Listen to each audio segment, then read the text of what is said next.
Okay guys, welcome. Currently we are checking out a Japanese TFT professional scene. It seems, I don't know if it's a professional game or not, but it does seem to have some high skill players and some streamers. Okay, so it is determined based on those particular players in general. I am checking this out to check out the Japanese playstyle and see how they do. Okay, that is what we're gonna do here, and let's go. The quality of the video seems a bit low. This is just a rerun of something that's going on at the moment, so we shall see what we can learn from this particular case. Let's go. Let's see what we can learn from the Japanese player. They emote ridiculously well. Crit I'm sword bow. Okay, now, whoa. Wait, why doesn't it stop? No.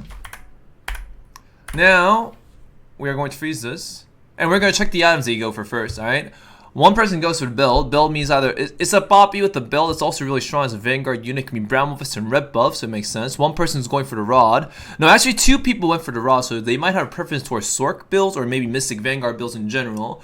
One person goes for the crit item, sword, and a bow. This means cybernetics for blasters in terms of EPS item. And one person going for the belt means that they're going to go for red buff.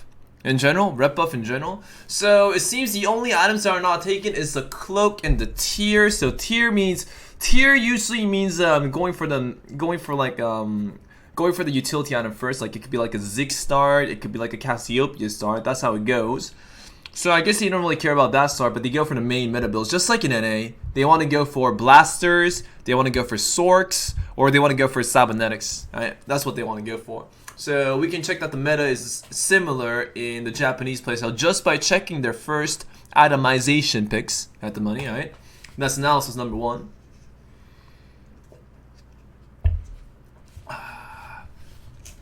All my money on the gamer girl. Dude, take my money too. Tier's the only thing that's not taken. Interesting choice. Alright, currently we are also playing in the new reroll, in the reroll galaxy at the moment. It means finding upgrades will be very simple, and you actually have the option of going for 3-star compositions. 3-star compositions are usually Blade Master compositions, or there's an extra new composition called the Caitlyn, Jarvan, Zoe, Twisted Fate Tech. Alright, that's also a really strong composition to go for. Those two builds are available and more viable in this particular universe in general. Let's see if the Japanese can utilize that to a degree.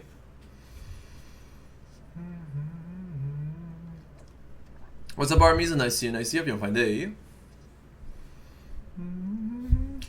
Actually, our category should be in Teamfight Tactics since we are analyzing in general.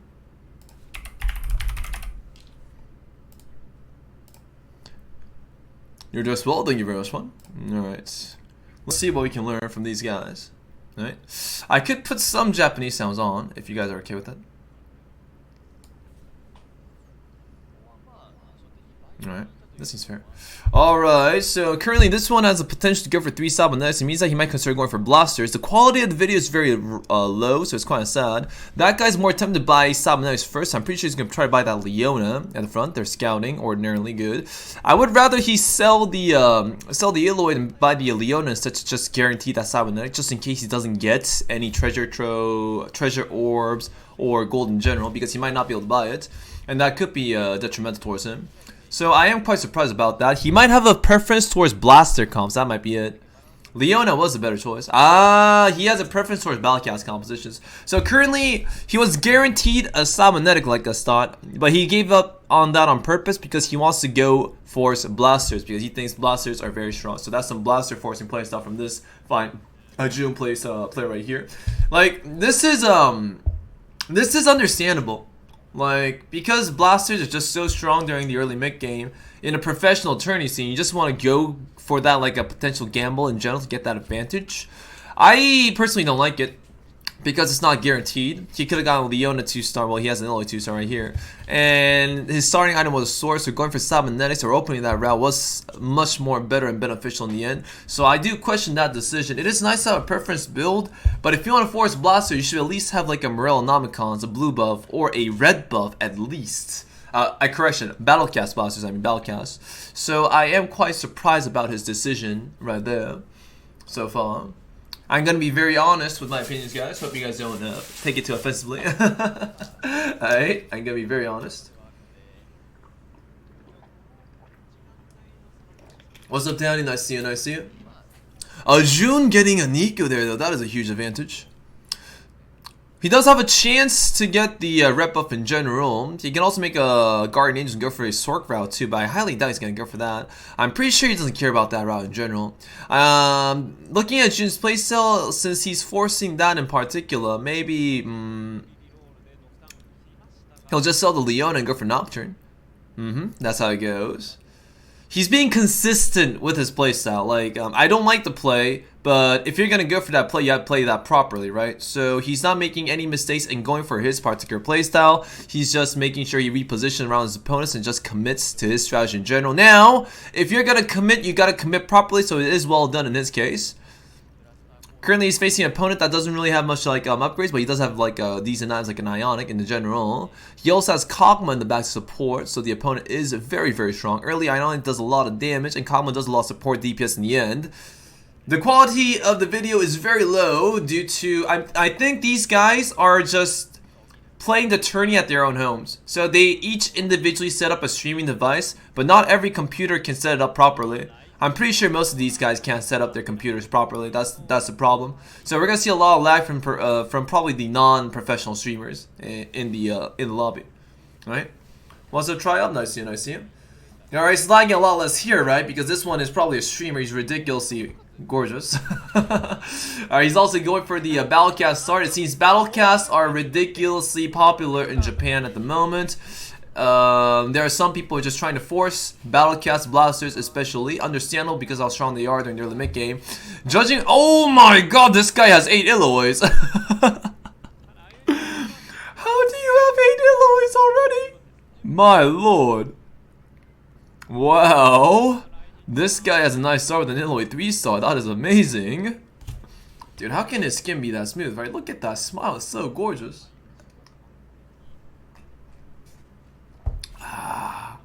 They're also winning fights. So now, if you check around the lobby, none of like the opponent's also level 3. This one's also level 3 too. So these guys aren't pretty aggressive so far. Like, judging by the playstyles I've seen so far in terms of economy and unit choices, these guys are actually closer to NA than Korea. Like, they are Japanese, so they're more Asian, right, than NA people in general. They are more Asian, but their playstyles are completely different from Koreans in general. So I can see that difference. Ah, ye old rumble, Ziggs rebel stop potential. Interesting.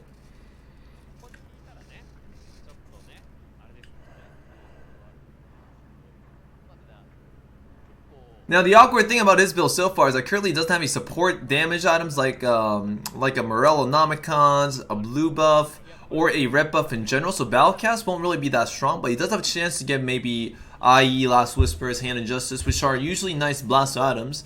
So he might just build into blasters ordinarily and see how far that goes. Not a bad idea. Oh, Ninja! Ninja's the early aggression leveling up, adding in 2 blasters and 3 Cyberknights. A very strong opponent in general. So even if this gorgeous idol guy, I don't know what his name is, alright, has some upgraded like a Battlecast along the way, he will not be able to beat the opponent. Why? Because he is under leveled, he is outnumbered, and he is out synergized. Good play from Ninja. Ninja's right there, taking the advantage of the situation at hand. Wait, this guy's a pro League of Legends player, really? Wow. Choosing a Shiv or not depends on your particular playstyle. It is not an issue of me or the other. It's an issue of do you want to use Shiv, yes or no, to get the advantage. It could be viable, it could be not viable, depending on the situation at hand. Kurzel's so far normal. That bar looks ridiculously tempting to me because I do have a preference towards like a Mystic builds in general. Looking great, thank you very much, man. This is the girls' low chest. Good job! We need that, Stubbly. Good job, good job. Alright. Let's just like save that, alright, just in case. We might need it to learn Japanese playstyles more. You never know, you never know. Dude, this guy is also ridiculously handsome too. Okay, now we're checking Ninja. Ninja at the moment, he's actually building a proper build. He does not have the correct itemizations yet for Cybernetics, but still there are at least 8 to 9 components you can find in the game so far. So that does not mean it's game over. I've seen plenty of cases where people find their particular cars along the way. He's gonna sell the Eloy because Eloy is much weaker than the Boppy and the Vanguard synergy at the moment. Now the issue is to give the item towards... Actually, if you're gonna go for that, you should cut Leona. No. Cut Leona. No. Alright? You want to give the sword to Vayne. You cut Leona. You don't have Vanguards. Leona does absolutely nothing. Ninja of ninjas. Alright, ninjas of ninjas. Currently on Ninja's board, his Leona is actually the empty spot. It's a weak unit. He put it on for no reason because not benefiting from anything in particular. The only reason for that is to maybe activate the Sabonex energy, but the Vayne does a better job in dealing damage. The opponent had Bramblevest and Ionic, so the result would have been the same regardless, but I do prefer if he just put the sword onto the Vayne and put the Vayne down to Leona, because Leona is much weaker than Vayne in general. And that is what I would have preferred. This one's in a really good spot. Early Ari 2-star, early Poppy 2-star, Zoe 2-star, Syndra 2-star, perfect win streak. Alright, Bramblevest Ionics, the best star you can have in the game. Wow, this guy looks gorgeous at the moment. Everybody's rerolling because this is a trade sector. You want to buy as much cards that are relevant to your build as possible. Positioning on the Ari seems a bit interesting. I think it would be a bit better to put it one step towards the right, but it is actually working well for him so far, it seems. Well, never mind. The position can be fine. Can the Ari hit the Zix in the back? Shoot, and ooh, Bo 6 takes a hit. Never mind. Hero knows how to position Ari properly in direction where it will hit at least 3 units at once. Nice. Gets 2, and Cinder finished off. Perfect positioning from Hero. I was incorrect. It seems one step towards the left was perfect enough for the Ziggs player in general. These guys are good. Alright.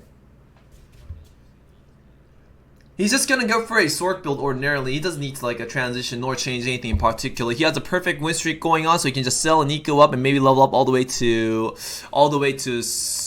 8. He can just eco up to 8, honestly. There's not much of an issue here with this win streak and this thought. And then he can look for Riven, Victor, and just try to finish off. He could just go for that. He could decide to buy Jinx to 9 Jinxes. That is a strategy you can do here.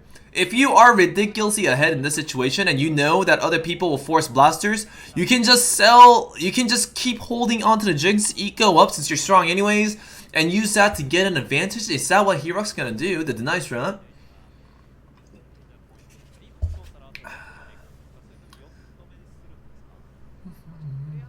We shall see. Cassiopeia Soul means that no ideals to go for the Mystic route. Great idea, considering the fact that he does not have the right itemization support. He could have maybe considered like Mech Mystics along the way, but Mech Mystics are more mid-game buildish, and going for Source is a much stronger late-game build in general, so it's fine. He could level, he could not level depending on the situation. I don't think he has to, but it is better to have 4 Source if you can. So I would level up here and add in the Twisted Fate or the Annie if possible, because it's a very huge power advantage. Great play from Herok right there. Clap. Alright, good job. He doesn't really need to get the Rumble onto the board. He might keep it for the chance to get mechs in general. Puts the Ari in the leftmost side. Let's see how Ari does. And ooh, the positioning actually seems very fair. He's up against the guy who found an early Eloy 3-star. That is actually very strong at this point in the game. We shall see if that's impactful enough. And oh, that Ari hitting the Kog'Maw. Perfect ultimate on that particular region right there. The Eloy will not go down easily. The wax the Ari twice. Can Eloy go off? Can Eloy carry this? Strong enough, and nope, shot down by Syndra and taken down. Good positioning from Hirok right there.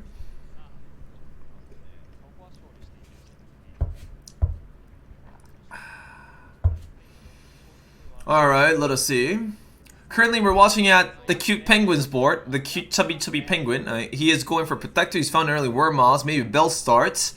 He has a tier on Rakan. He probably took that from the Cursal. Now he needs to decide if he wants to make that the blue buff for Shojins. Personally, I don't like itemizing Rakan because Rakan does not actually become a relevant carry into the mid-late game. Only up until the early game, Rakan's a relevant carry, but starting from the mid-late game, just melts down too fast. He is at a point where he's fairly strong. He has a good amount of economy, but let's see how he can build with this direction. Usually Protectors need to high roll Aurelion Soul and... Oh, never mind. This is the this is not the composition I was thinking of. This is the Jarvan, Caitlyn, Twisted Fate, Zoe composition, where you go for Jarvan, Caitlyn, Zoe, and Twisted Fate 3 stars to carry the game. Oh, the Caitlyn reroll tag. Never mind. I forgot about this build.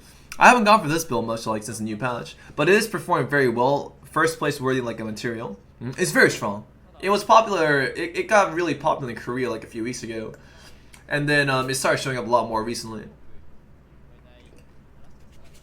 Oh, and the double Jarvan Jin Zhao ticket already. Now, this is a galaxy where you are rewarded for going for these particular plays and builds in general, these like 3-star builds, because you have so much rerolls during the low levels, and during the low levels, you have much more higher percentages to find these tier 1, tier 2 units in general. So your odds of finding these 3-stars are much higher than usual.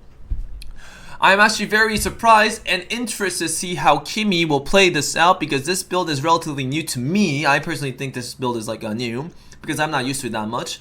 And we shall see exactly how this will go. He's up against Hirok, the first place guy of Force. The opponent is very strong. 2 Vanguards, 4 Swords, and one of the strongest like mid-game like composition in the game. But can he take him down? Jarvan actually ulting with all that extra HP, and oh, melting down the Poppy. Instantly the frames are dropping like crazy, but that's not gonna stop that Jin Zhao from taking the opponent down. And woo!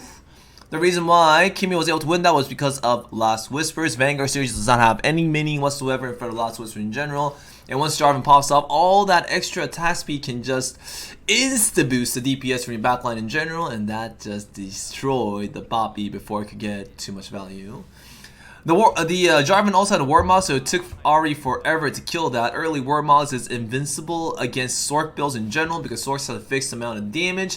Once a unit has more than that particular amount of like a damage in general, then it will buy so much time for the opponent to take down their front line and eventually the Sorks. That's how it goes. 그렇죠. 라인 나오는 게 되게 좋은 선택이었네요. 저 선봉대 상대로.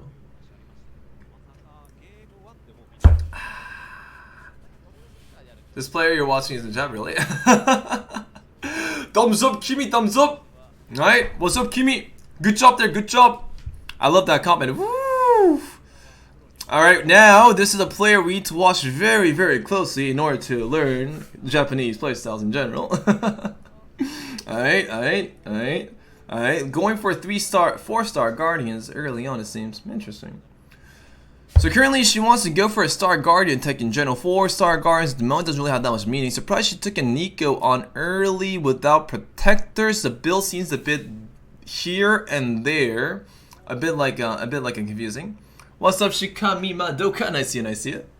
We'll see how this goes. Oh, Nico does a lot of damage source in general. I never used Nico as an individual standalone unit before, and oh, Ahri with the perfect ultimate right there.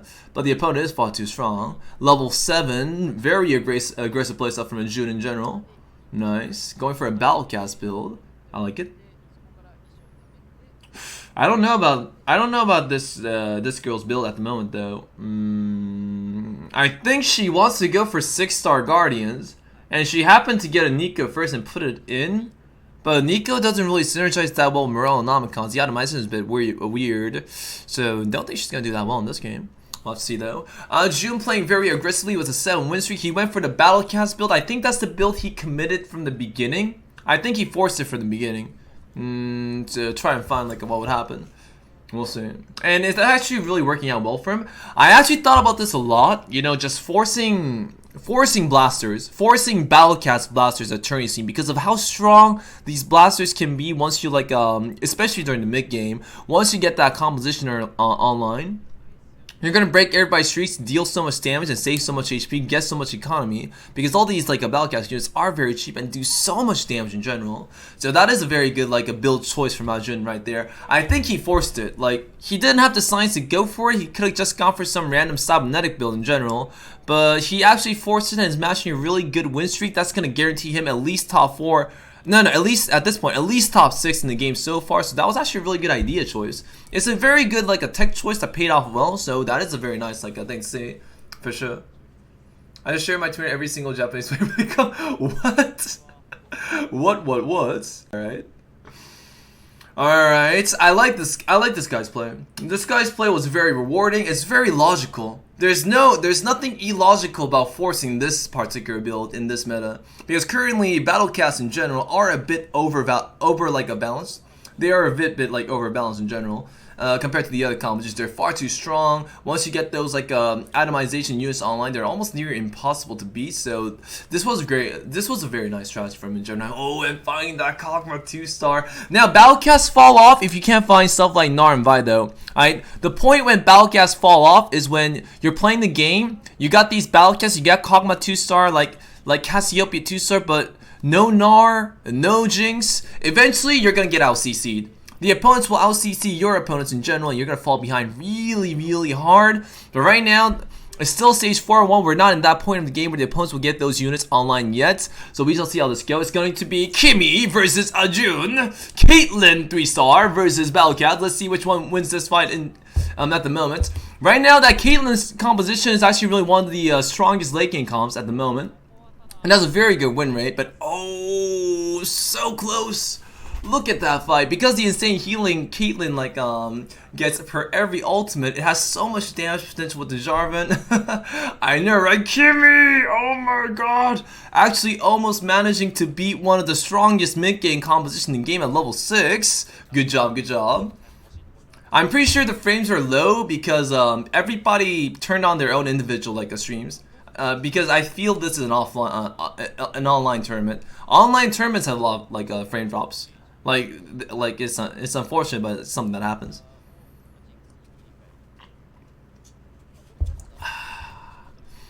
Alright, currently we're focusing on Arjun's build at the moment. We keep I'm seeing how this goes. Reposition to right really fast, so I like it. I like how fast these players are. It means that they have a certain level of mechanics related to the APM instead too. Blitzcrank pulling in the Ari, good snipe. Ari is an important factor. Sorks can't really do much against Battlecast during the mid game, only late game. The reason is because he can't burst them down. Look at this fight right here, right? Barely survived, barely survived, barely survived, barely survived, barely survived, barely survived, right? Barely survived. It's because they just don't have enough damage to take down the opponents in general. So until the Sork player has enough a burst carries like Riven 2-star, Victor 2-star, it's just gonna keep looking like that at that point. So currently we're looking at Hirok TFT's board at the moment. The board is 4 Sorks and 5-star Guardians, it seems. Leveling up for the 6th one. 6-star Guardians in general. Early star guard is nice if you want to go for an Ari or Syndra carry. It does supercharge your Ari and Syndra to keep doing damage, so that's not a bad tech choice whatsoever. Repositioning around the opponent to see what you can get. Now we need to see if Hirok's going to commit to the Star Guardian tech, in which case he needs to keep Boppy for charging the other Star Guardians, or transition to a Riven or Victor tech. I don't think Hirok found any Rivens or any Victors. That's why he was probably forced to go for it, but facing Kimmy at the moment, demolishing those Vanguards. Woo! Kimmy actually destroys Hero Streak twice now. He couldn't do anything towards that. Dude, that Caitlyn comp is just so strong against Vanguards, aren't they? Just melt them down fast. They can't really do anything about it in general. Kimmy's so strong. Kimmy is so strong, right? Alright, let me go get some tissue, guys. I'll be right back.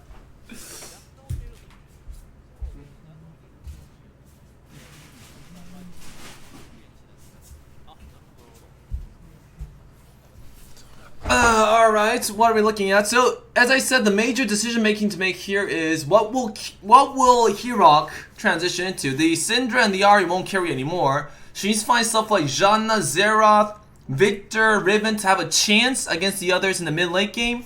Wonder what item choice or unit choice she can get. She might start rolling out for carry. Gangplank won't be enough. Gangplank is no longer strong in this meta. She's gonna hover over it because of 5 cost, but nah, I don't need this thing, and skip. Oh, there's another Sork guy with the Riven and Xerath. That's not good for Kimmy not Kimmy, Hirok at the moment. He's just positioning means that I guess Hirok just wants to save gold up until here because, hey, you know what? I actually need a lot of gold to get my real comp set up. I'm not, even though I'm losing, I'm not that weak, right? I'm not really that weak. I just face some really, really strong opponents. So I'm gonna chill. I'm just gonna save some gold and wait for now. Okay, idea. Unfortunately for Hirok at the moment, there's a lot of people with Last Whisper, so the Vanguards will just melt down instantly. If the front line melts down instantly in Sork tech, if you don't have any front line, your Swords are just so squishy and you just melt down and take a lot of damage. That's the reason why I thought Hirok would roll there. I thought Hirok would roll for sure in order to take less damage in this particular case. But since Hirok has so much HP, I guess Hirok just decided to save gold along the way. Wait until these creep rounds to get that juicy interest gold and see how that goes. Interesting. Currently we're watching Ninjas and Ninjas. The itemization was a bit unfortunate because Ninjas wanted to go for a cybernetic comp, but wasn't really offered clean items. Sword, bow crit item and a rod it seems. So too many rods, too many swords in this particular case, not enough bows, I feel. We shall see. Ninjas is a cybernetic blaster hybrid that's also very strong mid-game tech. Will it be enough? Oh, but unfortunately Ajun with the Blitzcrank Zephyr on Vayne. But that could actually be counterproductive because Vayne might assassinate the Kog'Maw. But oh, Kog'Maw is so strong. It actually insta-deleted Vayne. And Ninja's gazes in horror towards the Battlecast like a composition general. As I said, really good strat from Ajun. That Battlecast force actually allowed him to get a perfect win streak up until that point, and it also allowed him to get a perfect like economy that can allow him to maybe hit level 9 at stage 5. If you're level 9 at stage 5, it means that you can outvalue your opponents with Aurelian Souls, Urgots, and all these high cost units in general. Alright? So it is looking amazingly well for Hirok. 아, 틀렸구나.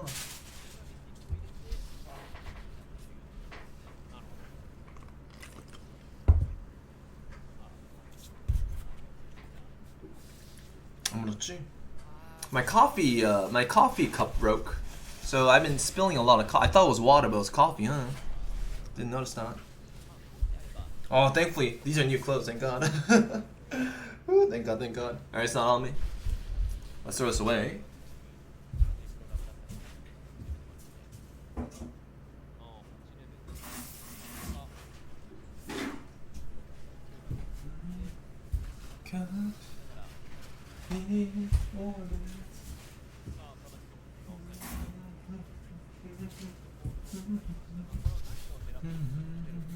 Together.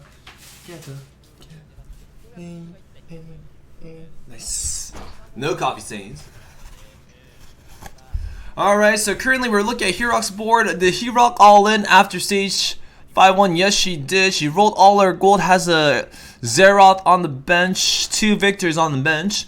It probably means that she failed to find her stuff, but judging by the battle power, I guess she managed to find something and put it down on the board.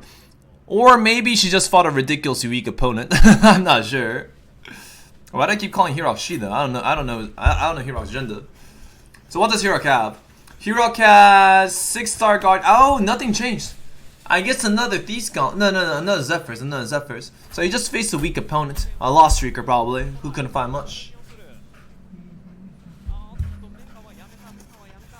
Currently, Hirok wants to find something, and ooh, 2 Aurelian Souls. Probably can't utilize that, no space to fit all the synergy, but she also did manage to find 2 Rivens. She wants to use that instantly, gets the items on, but Riven 1-star without itemization, that is a bit weak. 6 Source online takes out the Star Guardian, because Star Guardians can't do much unless you have a Janna Zeroth carry. Smart choice, double Zephyrs planned for the Twisted Fate. Nice, managed to put it on still, is fine. Good job. 6 Swords will still allow the Riven, even though it's the 1-star to do some damage, but unfortunately the Swords do not have enough damage to kill that mech, especially the mech with the Shroud, Quicksilvers, and War Mounts especially. So it doesn't make sense.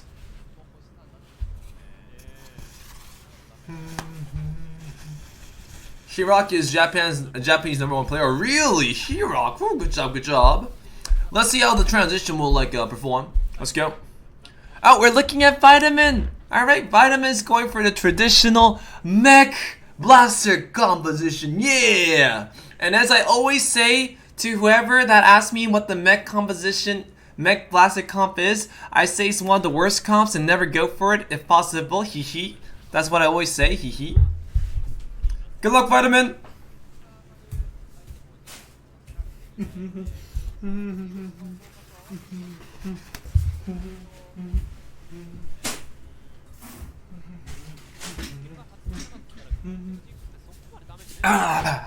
Good luck, Vitamin. The problem with mech blaster is that you got nothing to protect your backline, right? That's the reason why you don't go for mech blasters, right? Blasters, the win condition for blasters is Jinx surviving as long as possible, right? For her to kill everything, right? That's how blasters win. Mech Blasters. Mech is technically a damage carry. It's not really a good tank because it has no CC. It has nothing that can protect Jinx. It doesn't like protect her like in any like sort of way whatsoever because it's just one big unit. It's not multiple units, right? That can secure Jinx. So it doesn't synergize like the thing about Mech Blasters and people thinking it's good is because you can fit in so many synergies. Like look at that, demolitionists, like infiltrators, like blasters. Like wow, it's so good in that sense. But in reality, the real synergies between the units that are on the board, Mech and Jinx, just doesn't synergize well enough for the composition to be good. Unfortunately. So it is one of the biggest traps in the game, I have to say. Like the reason why anybody says Mech Blasters are good is because mechs are good, right? Mechs, if you just put mechs in with good items during the mid game, that just wins you to stage 5. Like that's what happens if you go for mech Blasters. It's because the mech is just so insanely good. Like it just feels or seems as if going for Blasters is nice. That's what happens in Mech Blaster builds, right? That's the reason why people think Mech Blasters are good, because mechs are ridiculously good. So it's quite unfortunate he went for that. Let's see what placement he can get in general. Kimmy with the completed. Ah, no, one item off. Ah, the third item's not complete on Caitlyn and died off. No, Kimmy, no. Item RNG, but the Jarvan is unkillable in the front. Dragon Tooth, Warmonks, Ionics, and the Protector Synergy fighting down the Riven. Jarvan taking all those 0 shots like a man. He can take it. He can do it. The opponent can't believe how tanky this Jarvan is. Jarvan! Oh, killed by overtime though. The frames are dropping because this is not an online tournament. This is not an offline tournament. It's an online tourney. So each individual player has their own like streaming platform. But if you don't put the right settings, it has to lag. Like yeah, it's an online tourney, so they have to like do that. Like you need to set the computer up properly for the frames not to drop. But these are just these are some like ranked players and some streamers along the way, right? So some like ordinary people and their screens will lag no matter what. Alright, so it's going to be, oh, what is this? A Sork player. Alright. So it seems this I don't know what to call her. This lady is actually going for a Sork comp in general, but the Sork comp really can't do much against mechs because they just don't have enough damage to take him down.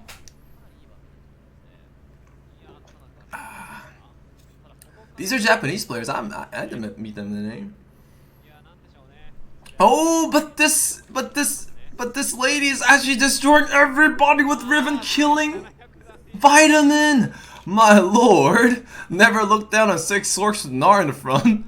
That's amazing. Kuronyan, alright, Kuronyan. Taking down people with the Riven. Girls know how to utilize girls. I guess Kuronyan put the Gnar in as a mascot to cheer for the team, alright? Good idea, Kuronyan, I like it.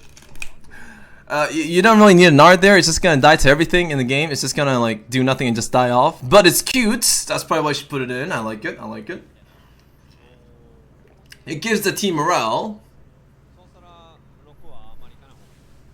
Okay, Kuronyan currently going for a 6 sword tech. Riven 2 star is very powerful, especially with time resolve. It's actually a composition that made people like underestimate to put on Riven because the DPS increment is just insane sometimes. Her itemizations are perfect on the Riven. Her composition is nice. She has a good chance of getting top 4 for sure. We shall see. But oh my god, Kimmy level 9 blue buff Thresh, Janna, Urgot, Lulu, all those 3 stars, all those values. This might be one of the strongest late game comps in the game once the Thresh and Urgot comes online. We shall see. Nice snipe onto the Victor, their main carry from like a Kimmy, taking down Herok. Oh, and Herok's front line just gets melted down instantly. The Xerath is trying their best to kill something, but it's not gonna be enough damage. And no, Kuronyan, no, don't die. Ah. Kimmy, wow, you murdered her. You murdered Kuronyan, how could you? My lord.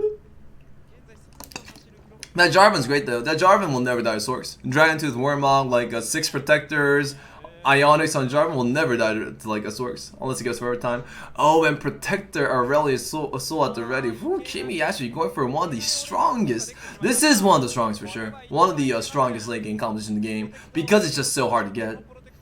Great decision putting the high like a tier values in. Good idea.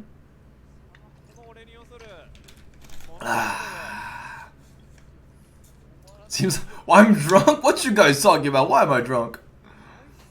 This is the Caitlyn 3-star composition. Kimi, actually not Kronia. Kimi actually utilized a Caitlyn 3-star Jarvan 3-star start to win streak up until level 9.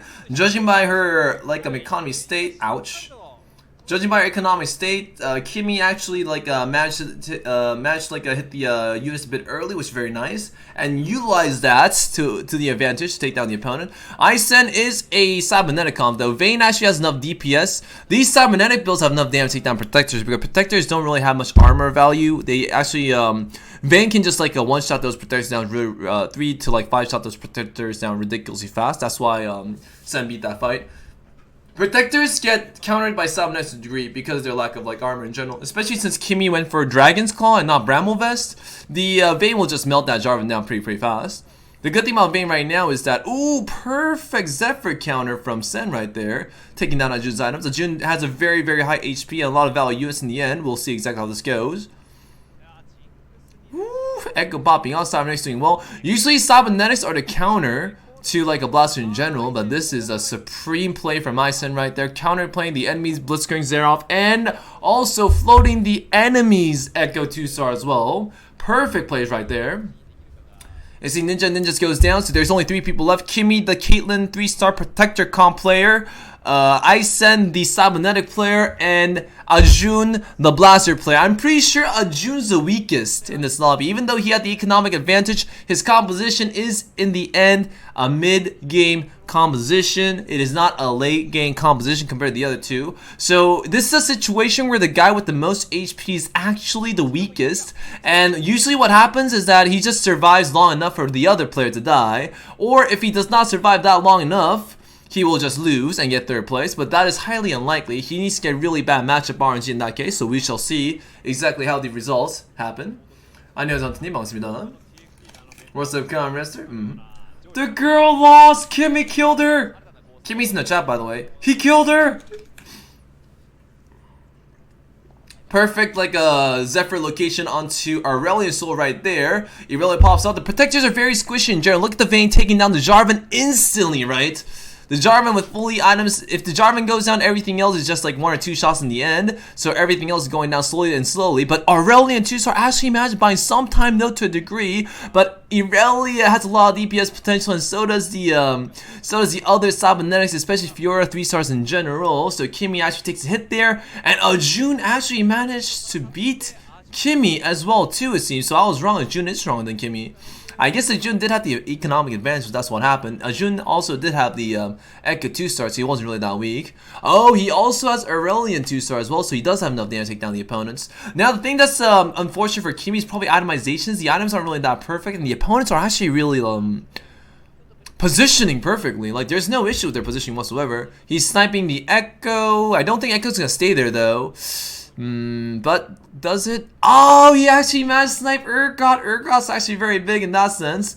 Unfortunately, the blue buff could not go to like a Urgot there too. It would have been nice if the blue buff was on Urgot, would have been slightly better. But the items on Aurelian, the problem with Kimi's build right now is the itemization. He got unlucky with the items. Like, only 1 protector item here, no items on the Urgot in general. So if he had better items, he would just... Actually, I think he can destroy Isen with better itemizations. But he was offered counter Sork items, so... If the Sork player was strong enough to kill Isen and Ajun, then I'm pretty sure Kimi could have gotten 1st place. So this is just like a bad matchup in general. Yeah, he doesn't have, like, he had really bad items. That's why he can survive that long. 배치 잘하는데요? 이분, like, I'm looking at this guy a lot. This guy's positioning is really good. He's very fast. He knows what to counter exactly, and he doesn't make like any mistakes whatsoever. 배치 잘해요 이분. 이분 배치 잘하더라 보니까. 안녕하세요 찰찰찰님 반갑습니다. Oh no, I cry. 그래도 일본 애들 똑똑하니까 무시하면 안 되죠. 똑똑해요.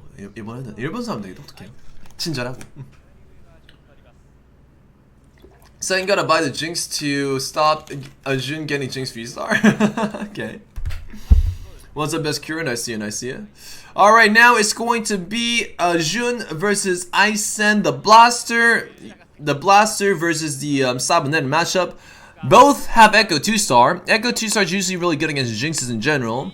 And the Echo on the Blaster side will try to take out the oh, Jinx 3-star versus Irelia 3-star in action. Usually Irelia just better because Irelia does have infiltrator talents, harder to kill.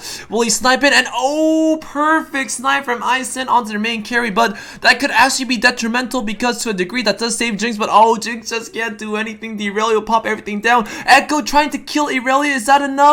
No, it's not enough. It's oh, it really goes down. Jinx pops off. Once Jinx pops off, she does 1 or 2 shot everything.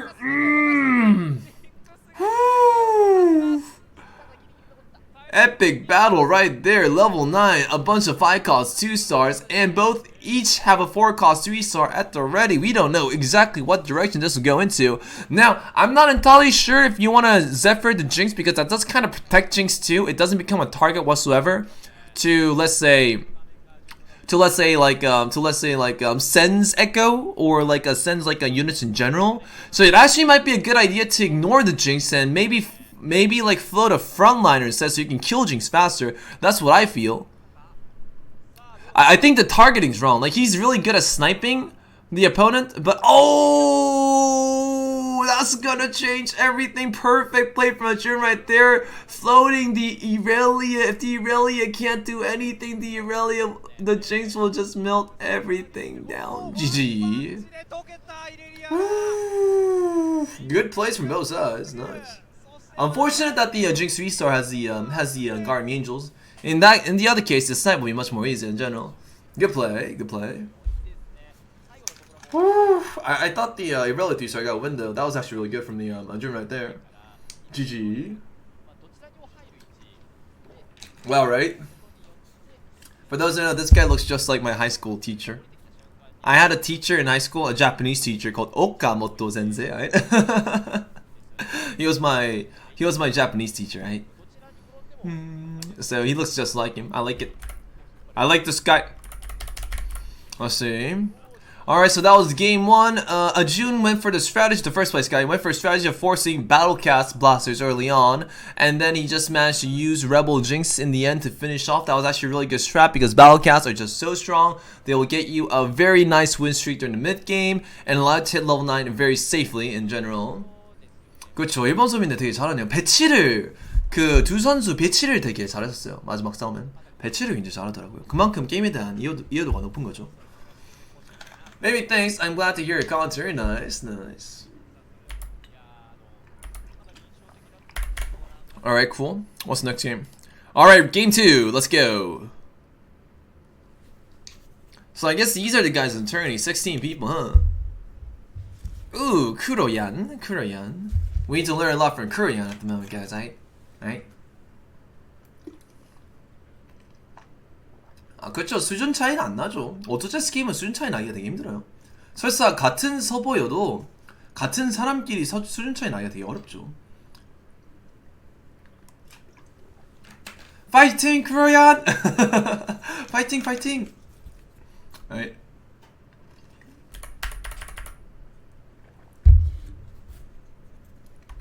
So let's see how it goes in the next game.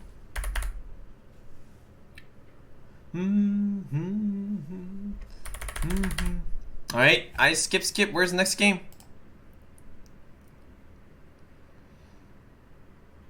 Game 1 results. Jun, Isen, Kimi, Ninjas, Hajinemashite, Hirok, Vitamin, and Kuro. Wait.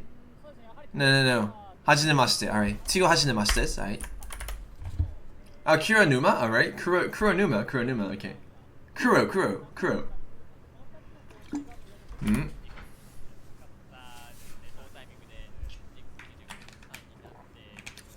I think famous streamers and good players. That's how I think this turn is going on at the moment.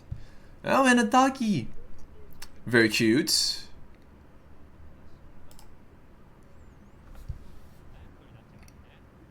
Alright, now we are into game 2, it seems. The players are... Wait, no, Kuro! We're at game 2. It seems the galaxy is galactic armory at the moment. The items provided are actually attack speed on the Shiv and Zeke's Herald at the moment. Do you think Kuryan is cute? Of course, dude. Who doesn't think she's cute? Alright, what else? This will mean actually everything's wrong with these items. Like, if you have a Zeus and a Shiv, like Zaya, Blade Master Text can be strong. Battlecasts are ridiculously strong for sure. Blasters are okay. Cybernetics are okay. Even Sorks are okay to a degree with those itemizations. So everything's possible in this game so far. Let's see if there's any special builds these players will bring. The Caitlyn comp we saw earlier, the Jarvan comp is also really nice in general. But 3-star comps usually will not be used in a non-trace sector galaxy for sure. So we shall see exactly what these players decide to build and what their strategies will be in general. 하지네마시테, 하지네마시테. 전형적인 한국 사람 얼굴.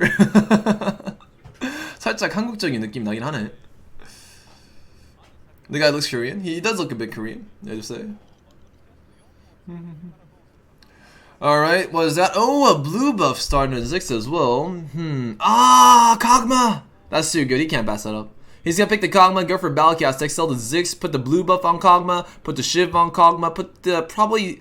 He doesn't need to put the Zeke's Herald on Kog'Maw, but he could put the Zeke's Herald on Kog'Maw for the extra HP value in early mid game so it doesn't get sniped. So, I'm pretty sure you sell the Ziggs here for the Nocturne and consider 4 early Battlecasts just in case. Now, he could also decide to save the blue buff for Cassiopeia, but I say that's too greedy. I think you should just use it on Kog'Maw early on to win streak. So, let's see exactly if that's what our fine. Ooh, Illusion too. Fine. This guy will do. taking the Nocturne as well, good. He can level up, add in the Blaster, and end this next round. He could also sell Lucian here for Graves, and that can allow him to level up and save some gold. Not a bad choice whatsoever. Because you don't really need Lucian in a Battlecast deck. Do Japanese player play slowly? There were some players who did play a bit fast, but I think playing it slow could be a nice advantage to have for sure. He's decided to put the blue buff onto Kog'Maw Urinate? Not sure. Decides not to level up, and I don't think you should use the sword for Shojin. You should save the sword for something like Giant Sword or Deathblade later on. Both are fine choices later on at the moment. So I guess this player is not an aggressive player. He's more of an NA style player. But Ness is an aggressive player. He decides to level up in the Brawlers, and the Twisted Fate is his main carry. Any unit with those items is very strong. Never forget that. So a good aggro play from like a bicycle. Is it bicycle? What is that? A Ness cycle. Ness cycle right there. Good. 지금 무기고예요. 우주 무기고. 우주가. 11월. Alright. Yes, I'm Korean. We are currently watching a Japanese tourney. We're looking at Ness Cycle's War at the moment. And early Vayne with 2 builds. It means that he can just go for Sap and Ness. He also has 2 snipers at the ready. So if he takes out Malphite and Twisted Fate, he can put in Caitlyn and Vayne and go for a double sniper tech if he chooses. Now, the problem with that is that currently, you don't really want to give these items to Vayne at the moment. And you don't really have Sap and Ness synergy either. So you don't really have to make such a choice, right? You do not want to give a Shiv to Vayne for sure. Like, if you give Shiv to Vayne, you're in trouble. But you can still give Shiv to Caitlyn, which is the reason why. That's the reason why he hesitated to put the snipers in. But I think it would have been okay to make that small transition right there. Now, the reason why he put in Brawlers is because currently it is better to have more frontline. So your unit with Shiv, aka your main carry, survives as long as possible. Great decision making from Ness Cycle right there. Purposely choosing to put in more front lines over the snipers. Great idea. Surprised he did not buy the Leona, because I think Leona was far more important than the Darius. Darius does not do anything for him at the moment. Is he just planning to force Battlecast? I'm not sure. I think Ness is a bit confused. His buys aren't consistent. Like what's going on is that Ness, show me your board. He was offered some Vaynes, but he probably wanted to go for some Battlecast composition, right? Vaynes are so good because they by themselves can be a composition in the end, right? So he was hesitant to transition into a composition that could be related to this. So he decided to skip the Leona deliberately because he was waiting for something more certain to allow him to get the composition. So that's why he didn't buy the Leona earlier. It's because he wasn't sure. Like one Vayne, like It's just one vein. I can sell it later, and maybe we can maybe if more shows up along the way, I can transition to cybernetics. But if they don't, I can just sell it and go for a Battlecast comp. Regardless, I think he wants to go for Battlecast composition in general. All right, but right now the situation is different. You're not offered one vein, you're offered two veins now. So since you're offered two veins, the odds of you finding the cybernetic comp increases significantly. Vein is a main carry in general, so he actually might consider starting to transition to cybernetics. Now he just needs to find a sword and a bow and a sword and a crit item in the end to be really strong. And in the worst case, you can just give Vein like an extra DPS item. Like Shiv's not really that good, but at the worst case, you can give something like that, right? So that is nice. Never forget that this galaxy is the Galactic Armory. Cybernetics have a huge advantage in this galaxy for sure, so we shall see exactly what Ness decides to do. This is a very interesting choice because he purposely decides to make sure his Shiv unit survives longer. That's why he's not putting in Vayne and Caitlyn for the sniper synergy, because the most important unit is the unit with the Shiv regardless. So having one more frontline to protect your unit with Shiv is not a wrong decision at all. But the opponent had Lucian, Cybernetic synergy, and Blaster synergy rep up, so he got destroyed. Alright. Two veins is good enough. Like one vein is like, do I go? I don't go. But two veins is a good enough sign to go for it. Especially since he has Fiora on the board too. So now we're looking at this guy's board. He's smiling really well. I like it. A guy with a good smile is a confident guy, and that is something to watch. He sold both veins? What? I guess these guys have a preference. It was the same with that guy earlier, Jun, right? It was exactly the same with that guy earlier. I think so far, Japanese players have preference towards Battlecast builds, right? And it's completely understandable, completely, because that's how strong Japanese, not Japanese, that's how strong like a Battlecast comps are in general, right? That's how strong they are. Like, they will guarantee you wins during the mid game. They will guarantee breaking your opponent's wings during the mid game and save you so much HP and give you such a huge advantage if you just have a rep buff, especially since you're already offered a Shiv in general. So that is a completely understandable strategy, especially in this galaxy with these items. So let's see exactly how he will perform in the future and see what we can learn from this in general. Alright, we're looking at GG, well played, with 2 Thieves Gauntlet, 3 Vanguards, and a Lucian. I'm completely sure he's considering Salmonez with 2 like crit items, since he's not slamming the items down. Now, I currently don't like slamming the items down sometimes because, you know, it is a tourney scene. The pace will be pretty fast. Like, if it's a Korean tourney, the pace is ridiculously fast, right? So if you're behind like 10, 20 HP early mid game because you didn't use some items, then you're out of the game. That's what happens. You just die off before you can do anything in general. That's what happens, and that's what's terrifying. So I'm a bit worried about this to a degree, but it will give him a much better late game once he succeeds with the itemization in general, so there's no issues there. He can't slam the crit items onto the units yet because he knows he wants to give those items to Vayne, or at worst case, maybe at these Gauntlet to Aurelia later on if he were to go for cybernetics. So he needs to not greed. He needs to be greedy here, right? He needs to make sure he doesn't give those items to those cybernetics, so he doesn't have to sell the cybernetics later. You do not want to look for Leona 2-star again late game. You do not want to look for another Vi later. It's not really that easy to upgrade Vi in the first place. So saving those items and just keeping them may allow him to take a bit more damage, but in the end is the right choice. Okay. Good. If he gets a bow and a sword, he is a god, right? If he just gets a bow and a sword creep rounds, he will be ridiculously strong. So let's see if that like pays off for our fine smiling guy right here. GG well played, GG well played. His start is nice though. Leona 2-star, Grace 2-star, Cybernetics with Blasters is a very nice start. He's just going to try to hit the inter-school mark. He can do it a bit slowly too. He doesn't really need 4 Vanguards too.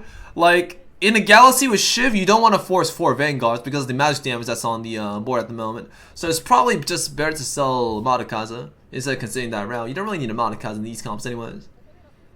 I like your, thank you very much, man. It's called Nashper. Let's see how this goes. Alright. A tier! Ugh! And nothing else? I would have just sold all these, like here. I would have just sold this to this. This. That's 10 gold. That's 30. I think that would be much better. We'll see. He gets a Lucian pair, but he gets a tier in the end. He can give that to Leona for more armor onto Leona. No, Leona, yes, drop it, yeah, GG, well played, good job. You want to put it on Leon the front line because you want to make sure that dies first once you get redemption. Now the only reason to put it on Vi is to get like Frozen Art, but you don't really want to give Vi a chainmail and Frozen Art in general lately because you know Vayne just tumbles away, really like snipes the enemies like a Jinx in general. It's just better to give Frozen Art to something like Fizz or like a Mekko, the infiltrator in general. So a great choice on the tier choice if he gets the belt along the way. And Leona's not a bad target either for the Frozen Art as well. Ooh, that is a Leona with Shiv right there. Wow, the opponent is terrifying. But GG, well played, taking down it nonetheless. Good. He's also ecoing very well. That's very interesting to see. There's both playstyles in Japanese at the moment, both like high eco and low eco playstyles, which is kind of funny. And ooh, a Blade Master build, nice to see here in this galaxy. This is one of the builds I enjoyed using the most lately, and really good idea because of how strong these comps are in general. But I don't like the fact that he's giving Shen his items. Like, you have to force Master Yi right next to Shen or something right next to Shen in that case. And Shen doesn't really get good value from Frozen Art. Something like Yasuo and Riven's a much better choice. So I do not enjoy his item choices right there. Like usually an infiltrator, or if you have to Frozen Art somebody, like a Yasuo is better.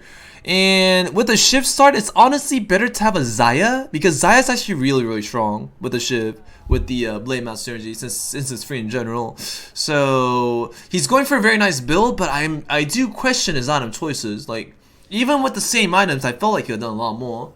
So we'll see exactly how this will progress. We're currently looking at Jackpot Teammates board at the moment, going for a traditional Battlecast composition. Deathblade, Shiv, Morel, Nomicons is a nice like a Battlecast build in general. Interesting position using the third row instead of the fourth. That's actually something I want to research a lot lately.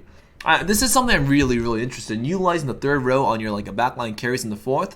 It is something that it needs much more research in general. Alright. We'll see how this continues. Currently, this is Jasper at the moment going for a Sork Riven combo. He did find Riven very early at stage 3. This is relatively early. He's been lost streaking perfectly, but instead of just saving up gold, he's been rolling to find something. That's something you should do if you're in that situation, especially in tourney scene, because if you keep getting pressure like this, take too much damage, you're just out of the game.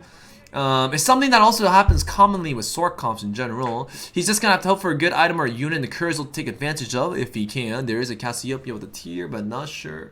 Oh, Jackpot team, I think it's okay. Not sure how that will progress. We're looking at this guy's bored at the moment.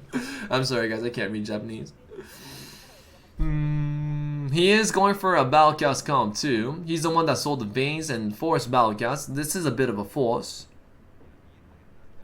Pretty sure he's regretting it right now. I'm pretty sure he's regretting it. Like, if you just force blasters, you have to find Jinx, and usually Jinxes are very contested. It's just better to keep your routes open to stop next too. He also rolled to find some 2-stars along the way, and he didn't find them. Like, it's a method of risk management. And oh, double shiving just to die slowly, alright? Double shiv's a die slow tech. Like, it's not a win the game tech, it's a die slow tech. Usually it's recommended if you're win streaking, not loss streaking though. Like, if you're loss streaking, you want to be one of the strongest in the lobby. That's how loss streakers make a comeback. If you just use if you choose the die slow strat at this point, well, maybe you can get 6th place, but doing better than that seems very difficult. We'll see. We'll see. Oh, perfect Zephyr positioning from Dazzling Dot right there onto the Kog'Maw. There's something you gotta be careful, especially in tournament scenes, because your opponents will always try to snipe your carries. So it might be better to just keep on switching or use unorthodox positions in general. Thankfully, this guy has a double shift Kog'Maw at the moment and is very strong against against everything in general at this point in the game. So that double shift tech does allow him to save HP, break the opponent's streak while maintaining his own streak as well. Good decision choice right there. He probably wants to take out the Boppy, put the Wukong in, and maybe add an Israel for the Chrono series. That's something he can do. He played this one and actually played fairly aggressive, so he can roll and find some records in the mid game. Very nice. That's a very like a Korean playstyle in general, which is nice. But I would prefer if he take that Lucian. Ah, no, he's keeping Lucian because of cybernetics. Ah, okay, he can't take it out. That's not good. I guess he can be more patient. Alright, it's going to be him against Jackpot Timo. Jackpot Timo's Karma is actually in a very interesting location where he can tether the Blitzcranks too. A bit inefficient, but I guess it doesn't matter. The opponent is fairly strong, but oh my god, that Kog'Maw damage. Melting everything down instantly. Timo crying really, really hard on the loss streak.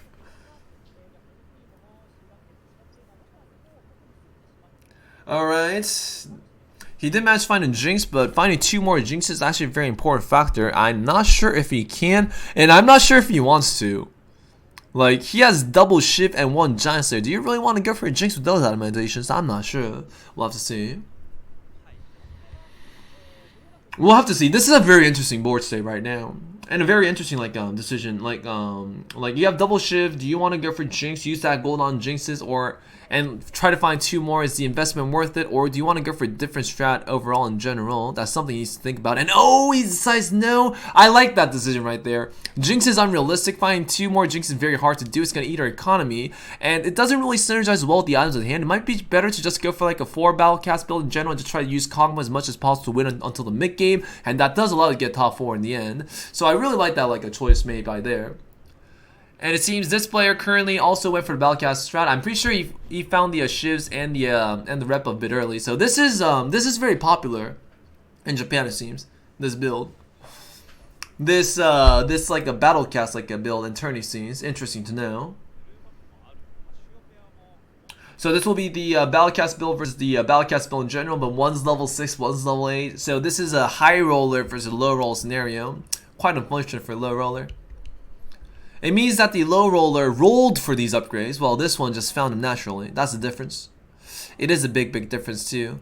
High rollers can do whatever they want. They can just buy all the units. Don't really need to be efficient with their economy in general. Low rollers need to maximize their economy. So this one can buy a Jinx while the other one can't. And just focus on a strong late game transition too. He doesn't have the items for it, but he can transition into it if he wants to, because he has so much gold. Well, he has to use his gold for something, right? So it's not really a bad choice to utilize.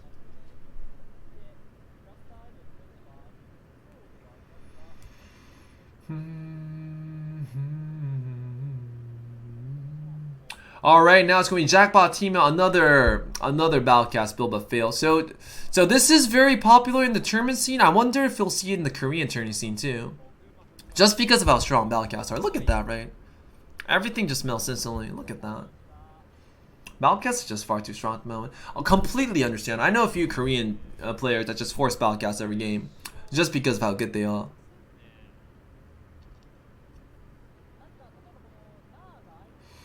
So we shall see. So this will be what happens to you if you force Battlecast but low roll. Very contested, so finding Kog'Maw 2 stars near impossible. Adding Mystics, a bunch of random Vanguards because you weren't offered Brawlers, but you still wanted to go for the Battlecast build regardless. Trying to force a Lucian over Israel? No, that's not stronger. No. Take out Lucian and go for Israel. Israel's much better. Oh, but not enough time. Jackpot Timo, no. This guy's not a player. No, he's a streamer. This guy's 100% a streamer. He's not a professional player for sure. The decision right there to make wasn't really that difficult or hard at all.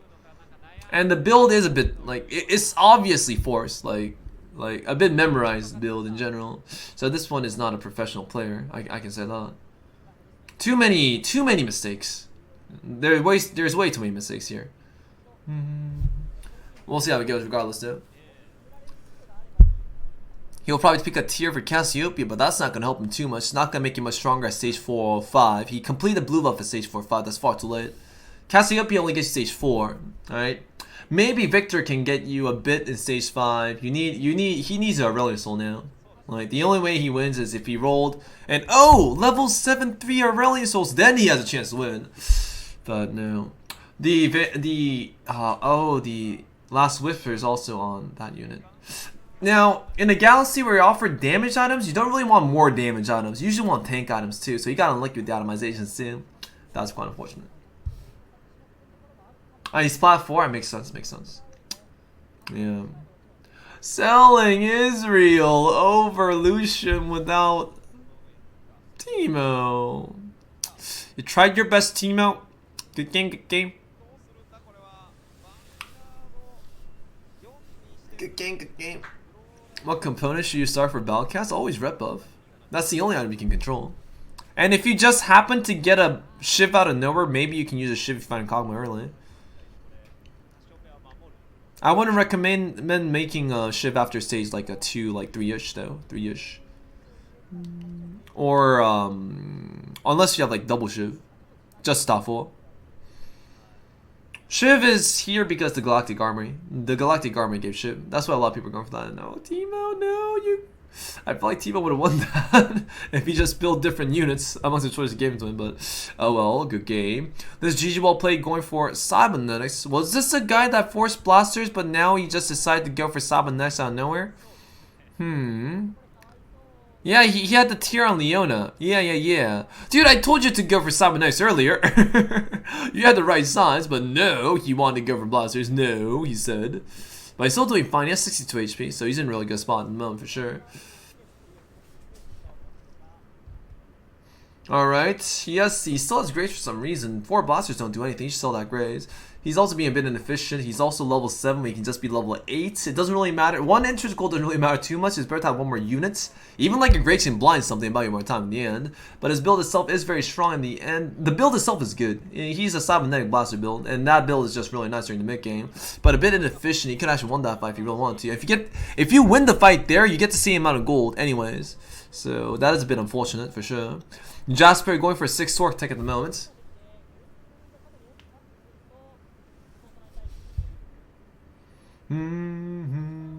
This is a wildcard tourney which contains really competitive player and popular streamers in other games. Has not other games. Makes sense. Makes sense. That makes sense. Because they're popular, they introduce more people towards the TFT scene. That makes sense. This game's quality is a bit lower than the previous game though, in terms of like a build wise and the itemization choice wise too. But it's fine. It's a nice game.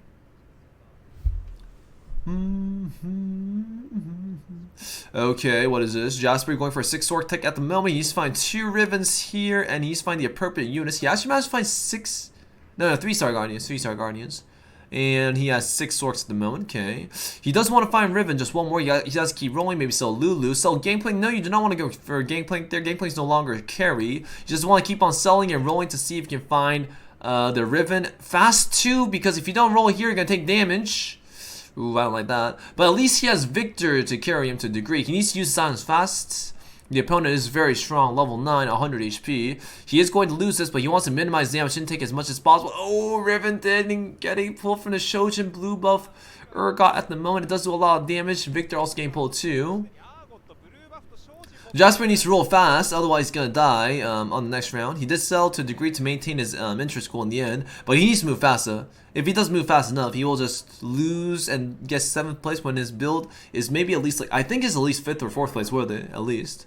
So we'll see. Currently, this is the one that high rolled Battlecast early. He's also building it properly. 6 Battlecasts in the moment, one of the strongest stages at this particular builds at this particular game at the moment. 2 Battlecasts can get used to stage 2, 4 Battlecasts can get used to stage 3, 6 Battlecasts can get used to stage 4, and 6 Battlecasts do work at the early stage of stage 5. But eventually they do start falling off, especially after stage 6 soon. So he does need to consider a transition eventually, unless he just ends the game with this. Both are fine. He could end the game, but usually you need to transition once more in order to win the game, usually. He does at least have a Nar 2-star to give him extra CC value. The reason why Battlecast's composition can be weak sometimes if you don't have enough CC, the composition just doesn't have enough damage to finish off, but in this case he did have enough damage, which is nice. Oh, no, he didn't have it! Urk. Yep, this is a point where Battlecast starts to fall off, so we do need to check how this player will transition his composition into late game to make sure he beats that cybernetics. Usually you just put in value units, usually. Like Echo 2-star, or Valiant 2-star, Urgot 2-star. That's the easiest way. We'll see if there's any other methodologies here. GG well played eventually went for cybernetics in general. He also is at level 9 because he perfectly utilized his economy towards his I think he just kept saving interest gold every single round. I think that's what he did. So he was actually able to hit level 9 very fast for that particular reason, which is nice. Suzuki Otaku. Alright, Suzuki Otaku. Nice. Good build. We are up against a... 4 blaster. Haven't seen 4 blasters in forever. It is kind of okay if you have enough frontline value. It's actually kind of okay because it hits so many units. 4 blasters do a lot of damage here, right? Melting the opponents down. Jinx is just that strong. 4 blasters are really nice if you have like a Kog'Maw and a Jinx carry like that. If your frontline just buys you enough time, they actually do so much damage. So it's kind of nice to see like a 4 blaster tech here. Amazing work from that guy. That 3-letter Japanese guy right there. Or 3-character Japanese guy right there for sure. Interesting items. They got everything. DPS items, mana items, tank items. There's everything in this curse. That's pretty good.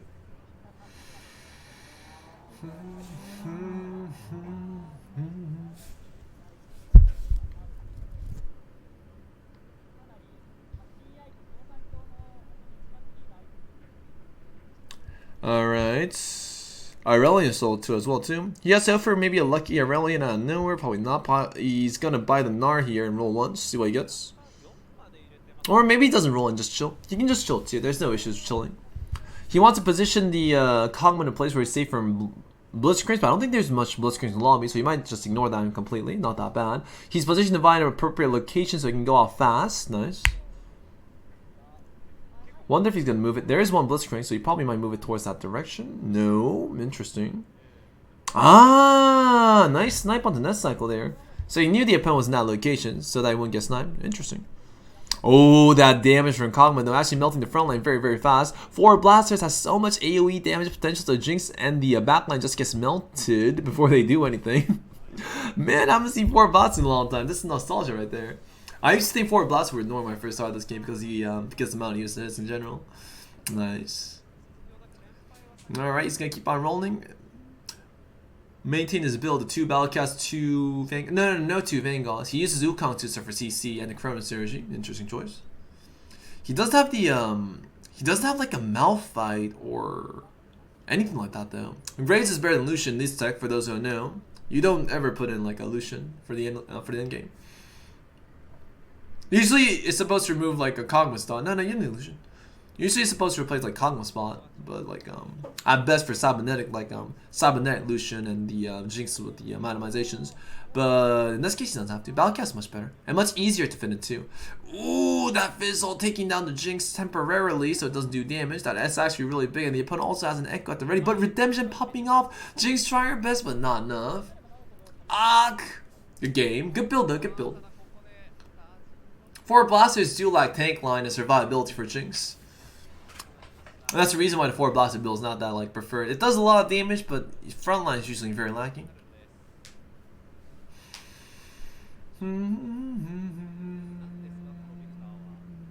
Would I add Mystics? Depends on what my opponents are. Against this guy, Mystics might do something, but or what's the other choice? Infiltrator. Now against this guy, you need Mystics. Otherwise, your units will die too fast. Against the Battlecast synergy, like the one that does like 400-ish damage per every like 10 instances, you want to make sure you have Mystic Synergy in general. Very important. This guy's having fun though. Level 9, 20 gold. Man, those games never happen for me. Because I like all in early. Oh man, Lulu 2-star on bench.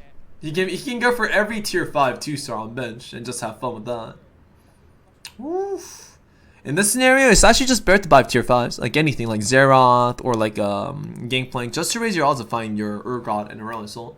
It is usually a better idea to do so. But it's not that relevant. It's not like game-changing relevant, for sure. He's just swapping around to make sure nothing gets sniped. It's something you can do while not looking at your opponent's board is fine.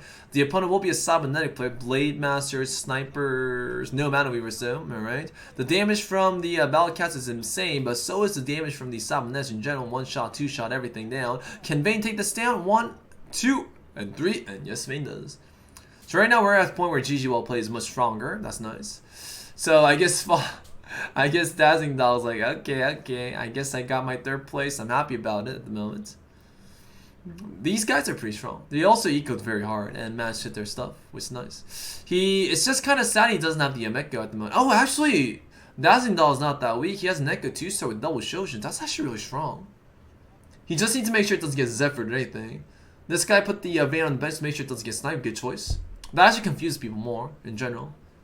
Like, it's the same thing, but it's more confusing. That's why. He puts it in the front. Good idea, because the opponent did keep distance. Echo's gonna jump in. Will walk towards the Vayne. Does not. And gets shot down by Vayne. Unable to do anything. GG. Well, play with the beautiful positioning right there. Nice. And shoots everything down one by one. The reason why the opponent seemed rarely, like why Dazzling Dial seemed like strong in the first two was because the Echo maybe going off over and over again. But the Echo did get sniped instantly because the Vayne kills the first aggro unit ridiculously fast in the end. So the focus went on to Echo that did not walk towards Vayne, so it couldn't like frozen our Vayne to prevent from doing anything in general. If it actually jumped towards Vayne, then the result would have been completely different. So GG well played with perfect positioning, like a juke error right there. Good job. Yeah, that is ridiculously good positioning. It's a good understanding too, because Vayne's actually safe in that location as well too. She can always tumble away. I like it. Dude, these Japanese players are really good at positioning. Like, I'm really surprised how well they are at positioning in general. Alright, GG well played versus the Bellcast guy. The Bellcast guy does have a Shojin Thresh at the moment. That's ridiculous. He's strong. The Lulu does pop off. The Urgot tries to pop off early, so just jumps the fray, but the Vayne is just too strong. They can't take her down. Shot down. Our fine first place leader needs to make sure he has a method to play around this. If he doesn't play around it, he is in trouble. I would prefer those Thresh items on Urgot instead, honestly. But I would sell the Urgot. I would just sell the Thresh and the Urgot and just remake both of them, because you have the economy too. I would prefer that. He also doesn't need Mystics. He can just sell the Mystics too, so he's actually wasting a lot in the front. I would definitely sell Urgot and Thresh and remake. I would definitely do that, because the only way you win is to like snipe their main carries in general. I would do that. I would do that. Thresh is not as strong as it seems at that moment there. He's taking out Battlecast. Not a bad idea at this point, but I'd rather he take out Mystics. Mystics are useless. Nara's not going to do anything either. Oh, not a good decision choice made right there. No, that's completely incorrect. No, you don't take out 6 Battlecasts and then just in a row, so without optimization in general. And if you're going to do that, it's better to protect Thresh so it doesn't get focused down or dies last.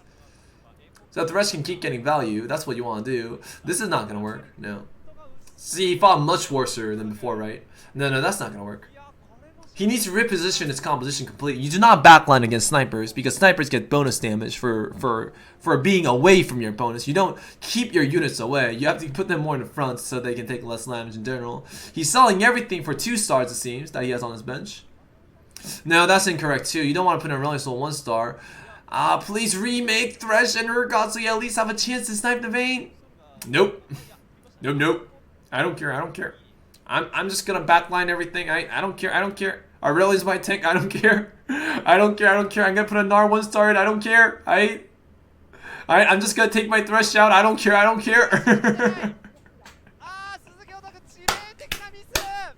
Oh my god, dude.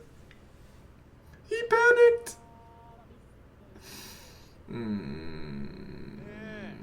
He's panicking because he doesn't know what to do.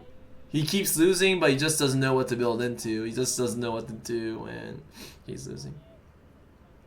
There, what you do is you keep the Battlecast. You take out the Mystics. You take out the Mystics because you got Thresh anyways, to pull the Mystics in anyways. Alright? You don't put the Aurelia in the bag, usually. If you're going to keep Thresh, you got to keep it in the bag and protect it. But I would rather sell Thresh and just make Urgot with those items, have a chance to snipe Vayne, at least a chance, or maybe snipe their front lines instead, because sniping a front like Aurelia is not that bad either. So he actually weakened himself significantly by doing this. Not a good idea whatsoever. He probably thought it was checkmate, but it wasn't really checkmate for him. That's quite unfortunate. Gnar does not do anything for sure. He made himself much weaker, like significantly weaker too. And I think he's looking for Soraka 3-star, which is not going to help him win whatsoever. He needs to sell all the Sorakas, honestly, and just GG, good game. Right? GG, well played. Well played. He has a Zephyrs too, but he's not looking at his opponent's board either. No. He panicked. Oh! But he got him! He didn't look, but he got him. That actually might be enough to win this fight. No. That might be enough. That might be just enough, like the damage delay loss for Vayne to get for his team to just keep scaling with units in terms of value, because his unit composition is not really that low. Is that gonna be enough? Is that gonna be enough? Urgot's going off, and oh my god, dude, he actually did it! He sniped Vayne without looking. That was his win condition. How did he know? Wow, I was wrong. Wow. He made his opponents not pay attention to the Zephyrs by purposely pretending to troll and lose early on. Wow. He purposely trolled the first few rounds so his opponent wouldn't pay attention to Zephyrs at all. he thought he won the game, so he didn't do anything in general. He thought he won, but in the end he made a counter-strike with Zephyrs that way. Oh my god, I didn't consider that. Wow. Dude, that's genius. That's next level right there. Purposely pretend to troll so your opponent won't pay attention. My lord. Wow. Good plays, good plays. Alright. Good plays, good plays. He got first place, alright? It means that he was right in the end. Never question his plays, alright? Good job. 200 IQ right there, right? Wow, that was amazing. And that was just enough for him to win too, right? The damage delay loss from Vayne was very significant. Good game, good game. I was ridiculously surprised his Vayne was sniped. He wasn't even looking. And the GG well played guy put it there too. It was on a different location, so he also put it there as well too. My lord.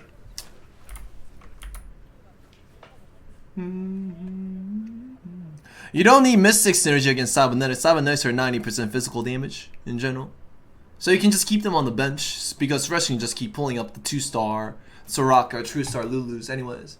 So he doesn't need Mystics on the board. That's what I'm saying. You don't need them on the board. You can keep them on the... You can keep different things on the board for different synergies than Mystics, because Mystics won't do much for you. I didn't even know this tourney happened before I started the stream. Kuroyan! Alright. Cool.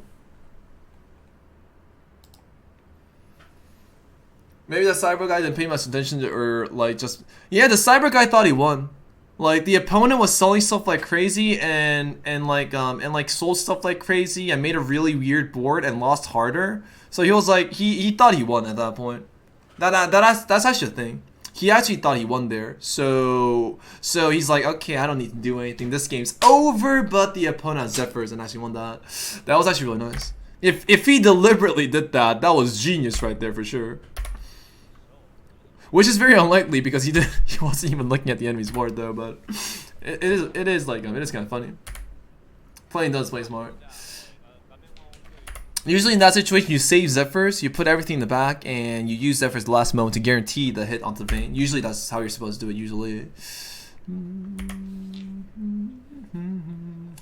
You look at your enemy boards, right? So you'll know where the Vayne is before the board changes, usually.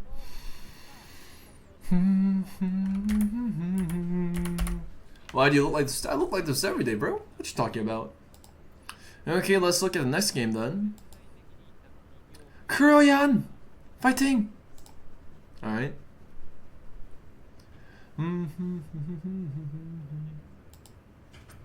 Hey, Bebe, today will happen the second Brazilian... Oh, really? Oh, yeah, please tell me the stream. Dude, Joa, thank you very much, man.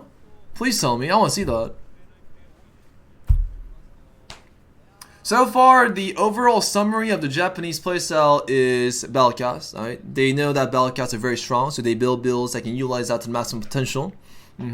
Meta seems the same. Eco's different per player. Some people aggro hard early, some people just save up to late game. So there's a bit of NA, bit of Korean, bit of aggression, bit of like passiveness.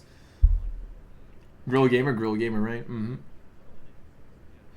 When's the Brazilian finals gonna happen? That actually sounds really nice. That actually sounds really nice. Brazilians are very, for those who don't know, Brazilians are good at the game. They're really talented. They know the basics. They follow the they're good. I don't question me. They're good. I think they're good. Don't question me. They're ridiculously good. So it would be an honor to be able to see those games for sure. I heard that some Brazilian players are really good. Yeah, they are really good. What's your favorite and worst? Galaxy's favorite and worst. I do like little legends and galactic armory. Worst is probably medium legends and what else? Star cluster. I hate star cluster. Alright. So currently we're looking at Kuroyan's board at the moment. Oh ho ho, going for Vanguards. Has a chainmail, that's a bramble vest. Probably won't make Zephyrs. Save the cloak for Ionics. Maybe leave out for something different. I like it. A very ordinary start. 2 Vanguards. Nothing special. Does not decide the level because you want to have more direction before you level up. And you also want to make sure to raise the odds of you finding your pairs, because if you don't level, the odds of you finding pairs do rise in general. What's nice. Yep, little legends going away, right? I personally don't like it. This is a very strong start from Kuroyan at the moment. Currently, she has a belt, Bramblefest, Dragonclaw Poppy. That is one of the strongest early games you can have. Bramblefest tank. At the early point, because your opponents don't have the damage to kill that in general unless you have something like Last Whispers, and some people just can't get items like those. So this is a very strong start from a Kuroyan at the moment. Yeah, this is a really good start. Kuroyan can actually decide to purposely get if Kuroyan win streaks and if a belt stays, she can take if she can take a belt and make a Wormhogs, and that's actually a ridiculously strong start for sure. We'll see how this continues though. The build so far looks like Cybernetics. No, too awkward to go for Cybernetics. Probably use Cybernetics early on and transition into a different build later. I'm pretty sure that's the direction. Sorks might be more realistic. Mechs! Mechs might be the most realistic choice, but in order to go for mechs, a proper mech build always needs a Titan Resolve, unless you have a Victor 2-star or some really nice sorts on the behind to support you. And that's for sure. Alright, Hirok, not Kuroyan? No, where is Kuroyan? Good play for Hirok then. No, I thought he was Kuroyan. Good plays. Nice haircut, thank you very much. Did China have this tournament because I heard China's the strongest? Not sure about China. I don't know if I can check those.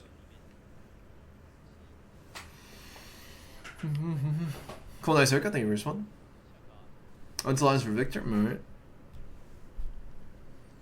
Bramble, Titan, QSS, Mechs. No, you don't. Bramble, for those who don't know, Bramble's a counter item. You build Bramble on Mechs if there's a lot of Infinities in the game. That's when you build Bramble. Other case, you don't need Bramble.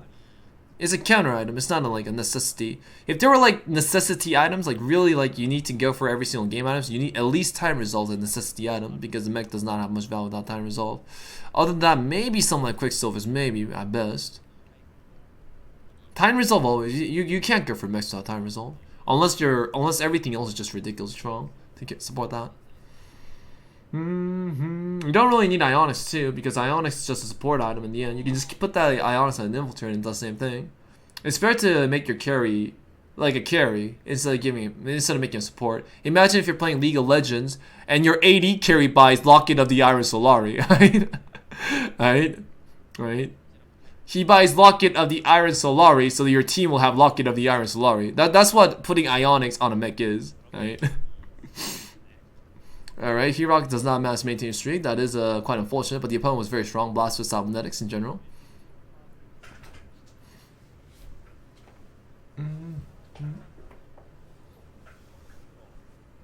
You don't need Bramble on mechs because mech is tanky enough. You only need it against people with Infinity Edges, so your mech doesn't die too fast. Imagine a Vayne with IE, Last Whispers, and Giant Slayers, then the mech just blows up instantly, right? It's a counter-tech towards those builds. You don't always force Bramble Vest. And if you build a Bramble Vest, the odds of you getting Time Resolve lowers because you use 2 chainmails on the unit anyways. Are you going to look for a 3rd chainmail? Oof, I don't want to. Alright. Bow and a chainmail taken first. Usually Blaster is nice signs. Chainmail for Blasters, Bow for Cybernetics or Blaster damage items. Rod and a Cloak taken, Sork signs. Bell taken for Hirok because he wants to complete the War Moss. Good choice. Yeah, if none of the items stay, that's the thing about that start, a Bramble, Dragonclaw, and a Bell start. If none of the items stay that you want, then you can just win streak with that, get the last choice of items. I'm pretty sure something like a belt stays, you can just take the belt, get the advantage. If it doesn't stay, then there's a better item like that stand anyways, right? So it's pretty nice. I can't read this guy's name, but this guy looks confident. I like it. I don't know why OC builds Bloodthirster yet. Like I haven't seen it. Like I haven't seen enough like game examples to explain that. He has a nice cybernetic star so far. Shoju's not a good choice to make at the moment. Hanan just could be an okay choice, not that bad whatsoever. I think he just wants to build into cybernetics, but his direction's not decided yet. He can still go for whatever he wants. Like if he just wants to go for Blade Masters, he can just do that. He levels up to put any unit in for the advantage. That's fine. Shen can tank a lot of damage, so it's not really a bad choice. I wonder if there was anything better, though. I feel like amongst the units, there could have been something better. Bard will lose in the fight. I guess Shen's alright. Shen's alright. It buys him a lot of time. Ooh, Lucian dodging both along the way. But that Bebe has what? Hextech, Gunblade, Hat, and Dragon's Tooth. Whew, that's a lot of tankiness. Look at that shield value from Bebe. Since with the Dragon Claw, it won't take the magic damage from Lucian in general. Once it pops off, kills, invincible. Youch. Unfortunate right there. Unfortunate. Whoa, that hat Bebe. Takes the damage, loses 3. So nobody in the lobby has a 3 so far. It means that nobody has a significant advantage. Oh, never mind. Dazzling Dog has a win 3 so far. So only he has the advantage. 2 Vanguards and 2 Storks, interesting choice. 2 Twist Fate for the extra damage, understandable, good choice. Unfortunately, he does not have a Nari at the moment. It would be much, much stronger. Kuroyan! We found her! Going for a Sork build again. The bow is on the Annie for Titan Resolve, or maybe Zrot's Potential for a Mech or a Sork build. So she's really familiar with Sorks in general. Putting the item that fast probably means she found one from the Carizal, I think. So the item choice is not really that bad whatsoever. The item usages are perfect. Ionis on the front, Hat on the Bebe so it doesn't die. The Hextech Gunblade can also be on the Bebe too because you just give it to Riven or something else later on. But the opponent, oh, Vitamin, no! Vitamin's cheating! That's not fair! Why does he have a Giant Slayer, Last Whisper's Fate already with Cybernetics Energy? No, no, no! No, Kuroyan, no! Dude, report Vitamin for cheating. That's too early, alright? No, how could you do that to Kuroyan? My lord. That is a very strong start from like Vitamin at the moment. I think he's a bit greedy with his inventory because if you look at his inventory right now, look at this. Look at this, look at this. Vanguard, Brawler, Cybernetic, Battle Cast. I feel like he's being way too greedy with the choices given to him at the moment. He could go for like a Brawler Cybernetic build that's being very adapted to his build. Not that bad. Not entirely sure if he wants to though. Right now, he doesn't really need Battlecast Energy. It's probably better to have a Blitzcrank in instead at the next level. But he can keep both. No, he can level up and put both in. It is a bit greedy, but it's also still very strong. So in order to maintain this, he needs to make sure that he maintains a win streak. Alright. What's up, armies? I'll see you next time. I hope you have a fine day.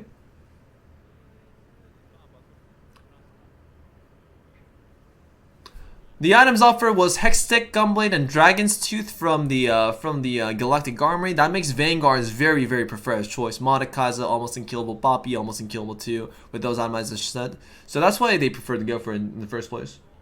Alright.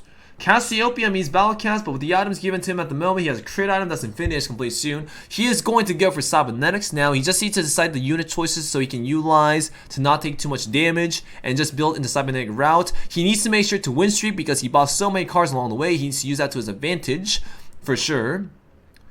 He doesn't really need to make canon justice here. It's better to save it for the Infinity Edge. He doesn't really need to use the tier either. Now, let's see exactly what he decides to go for at the moment. He is fairly strong. 2 Brawlers, upgraded Blitzcrank to the front. He also outnumbers the opponents that do not level up. The opponent does have 2 Battlecasts, but he kills the Kog'Maw first, the main carry. Eloy kills it.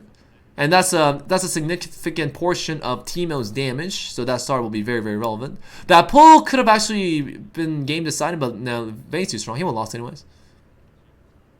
He's just going to buy Cassiopeia and Knowledge for no reason. He's probably just going to sell it later, probably. But he doesn't really need them, so he doesn't really have to buy them. No, he's not going to lose with that. His level, like, with those itemization, that setup, the odds of him losing is very low. Leveling is the correct choice. And since he bought so many cards early, he needs to make sure to maintain his win streak. 그쵸, 1번 대회죠, 1번 대회. He needs to make sure to maintain the win streak. Now he's going to sell Kog'Maw, put the Israel in. Nice. You don't need the Battlecast energy anymore. No. Battlecast useless. Take it out. I would prefer that he put the Jason instead of Eloy. No. Jace. Buy Jace. Put Basin. Alright? Much stronger. Sell Kog'Maw. Alright? Sell Battlecast. Alright? Sell Cassiopeia. Alright? Put Jason over Fiora. Alright? No. No, you have 4 Cybernetics. No. Fiora weak. Fiora bad. X. Buy Jason. Put Jason. Bebe872, he didn't listen to me. He buys Jin. My lord. Oh man. In that situation, it's better to put in a Jace or even Jin in. Jin is better because he makes Vayne ridiculously strong, right? Oh man. Even Jin is better there now I think about it. Sir, why did you put Fiora in? It doesn't do it. I guess Fiora's a poker, right? I guess Vitamin's like poking people, right? Poke. But he won, right? In the end, that's what matters, right? It was an irrelevant decision regardless. Okay, it didn't change the outcome of the fight. So his choice was right. Do not tackle him, right? We can't become backseaters, guys, right? Fight the inner backseating. And oh, what is this? Japanese dude getting the cybernetics setup at the ready. He has Vayne, he has Aurelia. How much is that? 5 cybernetics. Ooh, that's a lot of cybernetics for sure. One more Vi, and he actually can get for early cybernetics start. He's lost streaking, but it doesn't really matter too much after this setup. His items are ridiculously good. I.e. Last Whispers, Infiltrator talents, and he's also on a lost streak, so he has a choice of items too. Oh man, this situation is looking good. I think he's losing on purpose. Like, he can be a bit stronger, but he wants to maintain his lost streak for the good of kind because he can actually have one of the strongest builds. And if he lost streaks deliberately, he can choose items from the carousel to guarantee these fine item potentials right here. There's a lot of expected potential from these items for sure. So I do like his choice. And making himself like a weaker a bit on purpose so that he would lose, but not by a big margin, by a small margin. Good choice.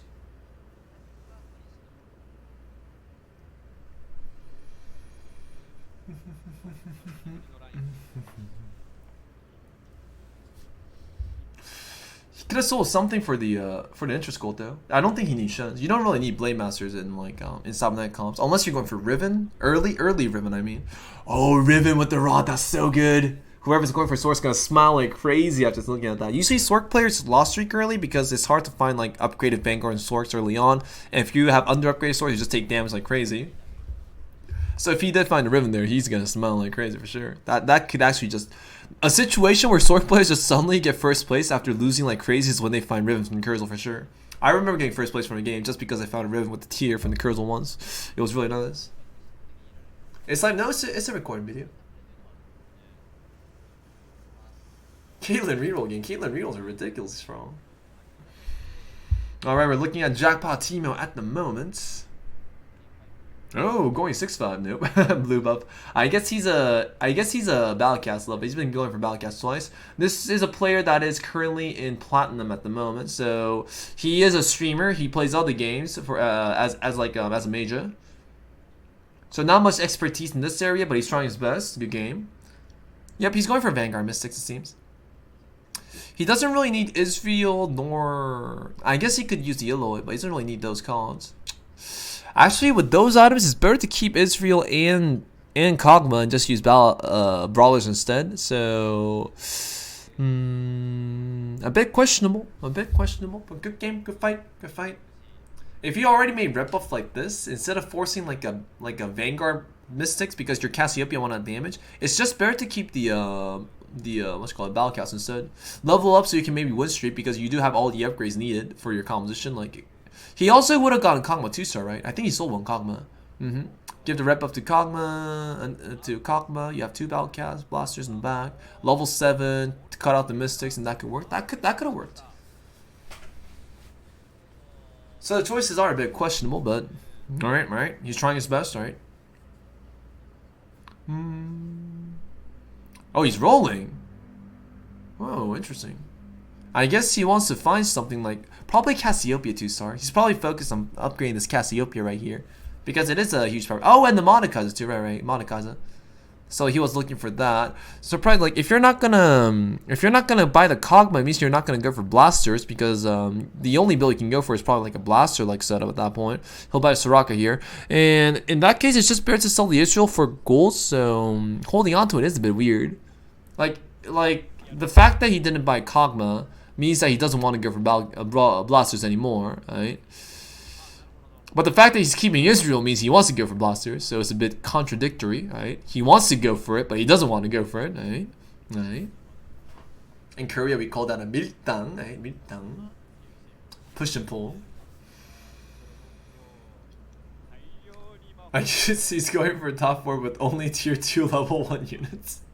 Guess that's a strat. Sounds good. Soraka's much better than Karma there, by the way. Well, you could argue since Karma does raise attack speed, it could be a bit better to, you know, buff a certain carry. But generally, it is better to give the put Soraka and to heal your Vanguard so that they won't die. And also, it's a better target to give Karma onto the Mordekaiser right there, so your main carry survives longer. Mordekaiser's carry. Mordekaiser is a big source of damage, and he's the main tank. So buffing Mordekaiser is a better choice in this particular case scenario. You don't always put Karma onto like a onto like a backline carry to make the, let's say, make the backline carry ult a bit faster, so on. You can also put on the frontline carry, since frontline carry will die slower or get more value along the way. That's what you want to do. In this case, you're supposed to level up and all in your gold to find a few upgrades, especially in the Vanguard Mystic tech. You want to roll more to make sure you can find your upgrades in general. That's what you want to do. And Kurayan boards with the Kurayan's the one who took the Riven early on. That's nice. Unfortunately, no economy. That's not that fortunate. But 6 swords early on is very strong. The items on Kurayan's side is a bit quite unfortunate. Hextech Gunblade can be an okay choice for Riven. I think Hextech Gunblade is a bit better than Ionics. You need more stat potential. You want to be tankier. You want the Riven to be as tanky as possible. I think you can go for a Hextech double Rabadon's Riven in this case. Since she is low on HP, she'll have this first choice in Kurzel. So Kurayan putting the Hextech, I hope, onto the Riven, and she also needs to use the Ionic to make sure that she can kill the units with like a Dragon's like claw early on too, because Dragon Claw units will not die because of how high MR they have at the moment. I don't like Kurayan's situation though. The lobby itself is so bad for Kurayan. A lot of Mystics, a lot of Dragon Claws because he made 2 Dragon Claws. A lot of Dragon Claws because this is a galaxy that just gave everybody Dragon Claws in the end. So Kurayan will have a hard time dealing damage to these opponents, maybe finishing off. But if she makes the Riven strong enough, maybe she has a chance to get top 4. Maybe. We do need to hope that she finds a Riven 2 star. God bless. God bless. God bless. Alright, Shojin Thresh early on. Shojin Thresh early is ridiculously strong because of the amount of units it pulls in, and at this point, any unit is very useful. Oh, the opponent has Deathblade and 7 Infinius. That's actually very bad for like Herok at the moment, because Herok does have the Bramble Vest. Bramble Vest negates like Infinius damage, but does not negate Deathblade damage whatsoever. He is trying to outnumber the opponents as much as possible, but it's not going to be enough against a fully upgraded Cybernetic build. It seems GG well played is actually quite accustomed to using Cybernetics in general. Alright, so has the advantage. Herok, probably, I think he wants to go for 3 stars, but with this economy, finding 3 stars would be very unlikely. And at the time when you find 3 stars with this build, it'll be too late for 3 stars to shine. But I guess that is his win condition, because Herok is going for a Warmog tech in the first place. So let's hope he finds the Xinjiao 3 star as fast as possible, so he can at least get value before it's too late. And that value will allow him to level up and look for real carries like Urgot, Aurelion Souls along the way. That's how it goes.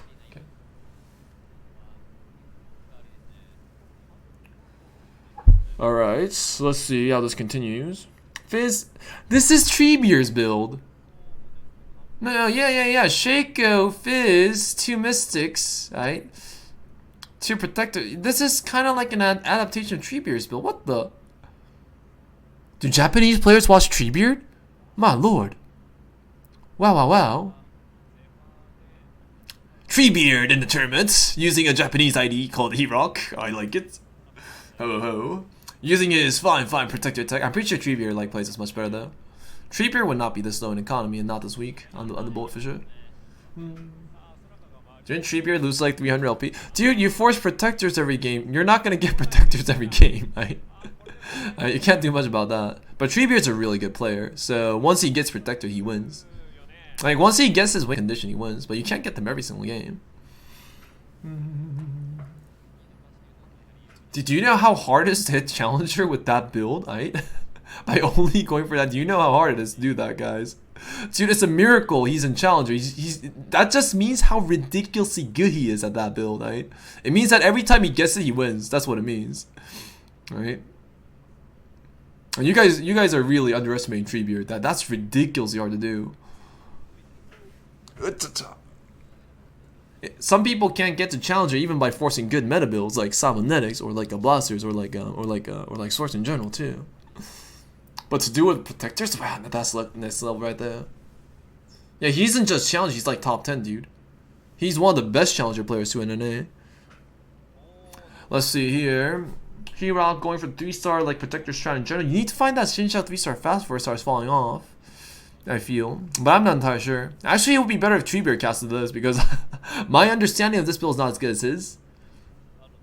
Shaco 1-star Fizz, 1-star feels a bit sad. Treebeard would have put a Shojins on Fizz instead of this fresh right here though. I'm pretty sure of it. Because the Fizz can just keep on ulting like crazy.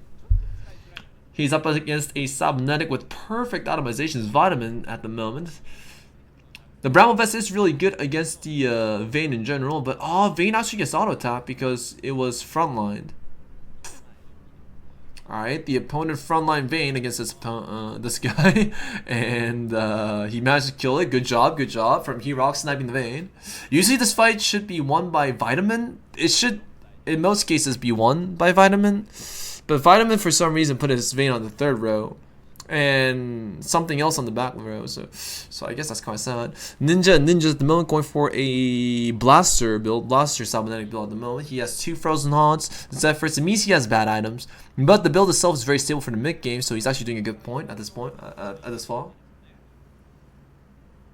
How would I play trade sec? How would I play a reroll comp, 3-star reroll comp if it's not trade sector? That's easy. I wouldn't play it.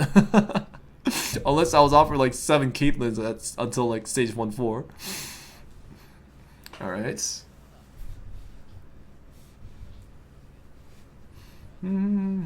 If you want to watch and learn Treebeard's build, go to his channel, follow him, maybe sub him, ask him some questions, alright?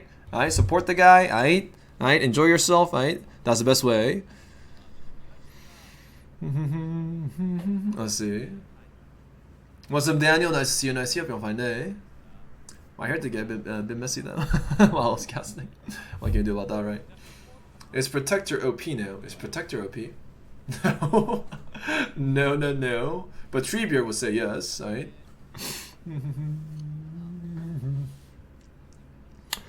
Let's see. It's not a meta build. I can say that. I can't say no. Actually, I shouldn't say no. What if Treebeard hates me for that? I can't have that, dude. I can't ever have that. No.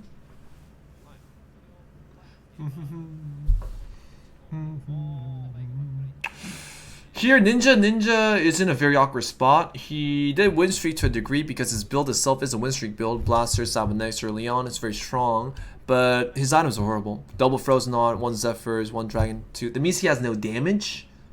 Right, so he needs to transition his comp and turn to something different. This is one of the hard situations where you get bad item RNG. The good thing is that currently he does have such a high HP lead and eco lead as well too, that allowed him to get so far. Probably good matchup against maybe guys like Timo.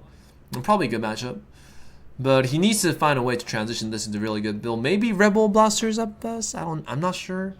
Like a build without items usually might be something like Rebel Blast because Jinx can do enough damage without items anyways, and you can rely on Aurelis whole 2-star to carry you with that hat. Maybe, we'll see. You guys don't know Treebeard? Treebeard, look him up. Go to his channel, he's a streamer too. Yesterday, during the TL qualifier, Treebeard had a bad protector star. TL? What's TL? Team Liquid? And ended up winning the lobby of 4 Vanguards, 2 Mystics, and Spill in it, and nobody expected that. Oh man, dude. I never underestimate like challenger players, guys. like just because he plays protectors all day doesn't mean he only knows how to play that. Right? That guy's ridiculously good late game. Like if you played against Treebeard, you know how good he is at late game, right? Let's see. Team Liquid tournament, cool. Okay, we're looking at Vitamin at the moment. He has perfect items in Vayne, but wait, look at him a bit more. Wait. Wait, stop here. Doesn't buy Ashe. No snipers, 6 cybernetics. Has blasters and no items on Lucian. No, he rarely. Wait, that's 5 cybernetics too. 5 cybernetics. Forces Fiora instead of Ashe. Alright. Puts Vayne on 3rd row. Pepe hands, dude. Pepe hands. Alright. This guy's looking fresh. Ah, this was the one with the good potential, but he didn't find the right items in the end. I.e. Guinsu's. Guinsu's not a bad item, but he just couldn't find the Vayne 2-star. Giant Slayer on Ashe over Irelia and Echo. Oh. Doesn't upgrade Irelia 1 HP. Gunblade has no effect whatsoever except for stat boost on Irelia. No, even dude, platinum players know how to build stuff at least, right? No. They know how to at least itemize, build stuff. We do not look down on platinum players here. No. They know how to upgrade Irelia at least. No. Oh, that hurt. Kuroyan-chan. All right. She's doing well. Fighting. You can do it. Okay, she had level 8. She just needs to find 2 Rivens here in one roll. Riven, you better show up. All right. Kuroyan needs to win this. She can do it. She can top 4 in this case. The other guy's gonna get 5th place. All right. So almost top 4 in this case. Oh, 1 Riven, just 1 more, and she's actually in a really good spot. The items on Riven is perfect. So if she just finds Riven and Victor, she has a good chance of winning this game in general. All right. Alright, Giant Slayer and Hextech Gunblade is a really good item on Syndra, so the itemization is quite right. She knows how to play, dude. I guess the other, like, 2 we saw, this girl knows how to play, for sure. Alright. Zoe, stunning Jinx right there, stunning Vayne right there, perfect DPS like trays on Kuroyan's side. Good, Syndra fishing up, and she is strong. For those who don't know, Source are generally stronger against cybernetics. Generally. Dude, how could you not be Kuroyan's fanboy? You can't not be Kuroyan's fanboy. How can you live life and not be your fanboy? That's just like destiny right there. Let's see. It seems Herox's pretty strong too. I'm pretty sure Kuroyan's build is really weak against Protectors because Protector has too much stats in general. Riven 1-star has perfect items. That's why she's doing well. Nothing too impressive for Kuroyan at the moment. Maybe she could take a unit like a Zera. Not important to get Zera out though. No, actually Zera's kind of nice with Janna. But Guardian Angel's a safer choice. I seriously consider Zera because of the because Janna. If you have a support like Janna, he also has the Guinsus too. If you have support like Janna and a Guinsus like that, you can actually just wait. Why did she make Guinsus on Annie? Ah, she had left to rebel but couldn't complete it. Okay. She actually could have just taken the unit instead, but going for Guardian Angel is the safest and strongest choice. The Zeroth is a bit more for like later choice. And oh, Kuroyan, yes, take him down. Finds both upgrades and a Guardian Angel's probably on Syndra or Janna. Syndra or Janna. Syndra has the items at the moment. Janna can charge the ultimate, so both are fine choices. She's thinking you can do it. Victor's also kind of okay. It's understandable. She's thinking between Syndra and Janna. Syndra, it is. Yeah, alright, that's a good choice. Dude, she knows how to play. She's good. Genius player right there. Thumbs up. Alright, Kuroyan puts the unit onto the front. Annie does some damage. Riven does some damage. But, oh, God, how dare you? But Janna does go off, the Syndra is still alive in the first place. So if you just take down the Urgot here, but 2 claws onto the opponent, but takes him down. Good job, Kuroyan, destroy that guy. Alright. Protect Urgot OP, right? Kuroyan's build is ridiculously strong for those who don't know.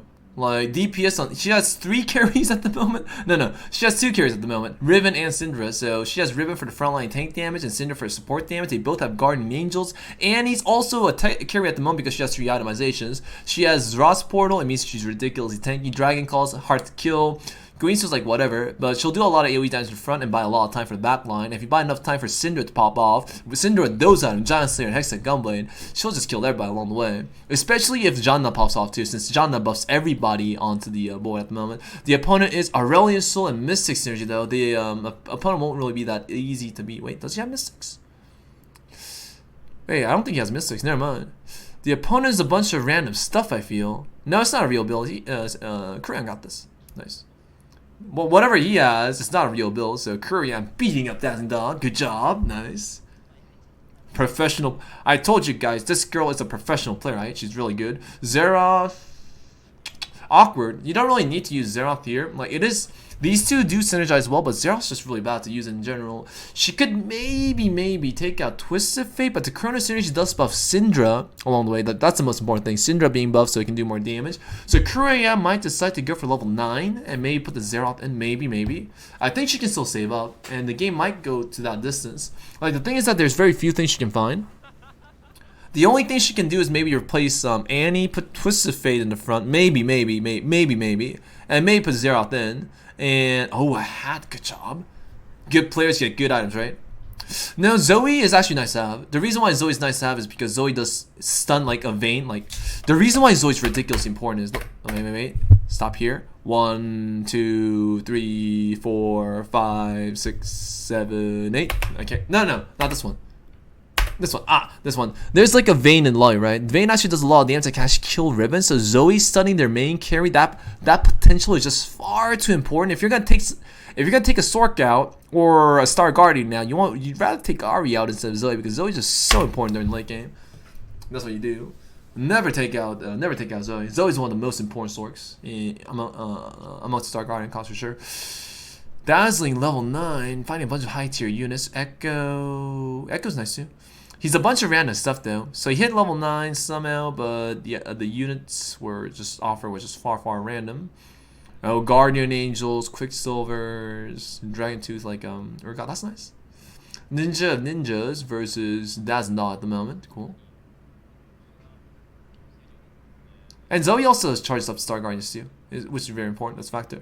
Echo popping off on the side. Can John survive long enough to pop off? But misses the entire enemy's team, so fails to CC. Urgot's not really that strong with those items, but the Guardian Angels allow him to kill 1 unit. The opponent, Ninjas of Ninjas, actually has a real composition. As I said earlier, he didn't have really good items, but he actually managed to like survive some with blasters in the end, because blasters do have enough damage and a bunch of random stuff. Nice items on Jinx though. Hextech Gunblade and Bloodthirster is like pretty decent itemizations. And as I said, he went for blasters, which is a really good situation to go for with those items in general because they're just so strong. Even without the optimal itemization set, all you need to is kill a few units to make Jinx go off, and that's just strong enough in general. So he would rather keep the Blitzcranks here, I feel, over the Thresh, because Thresh doesn't really do anything, especially in that front. He's gonna put it back in, maybe to confuse people in general. He's just gonna go for value now. Aurelion Soul 2-star, Ekka 2-star. His build's complete. You could trade out the Rebels for better stuff later on, but it's not gonna be good enough. So it's gonna be Kurayam versus the Rebel Blaster player. Rebel Blaster is actually really strong. He's not gonna be able to kill the Jinx because Jinx has Hextech Gunblade and Bloodthirster. Alright. So he's gonna like how dare you hurt Kurayam, but takes him down. Like, she can't do anything against that. Jinx is too tanky and does too much damage. Kurayam would need at least no, I don't. Oh, it's gonna be very hard for Kurayam. She would need to position really well. No, it's not gonna be possible. 6 blasters are really hard to beat with Swords that are under upgraded.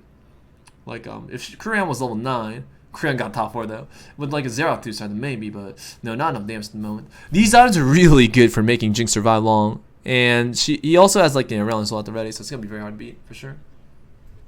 Tell your haircut, yes sir.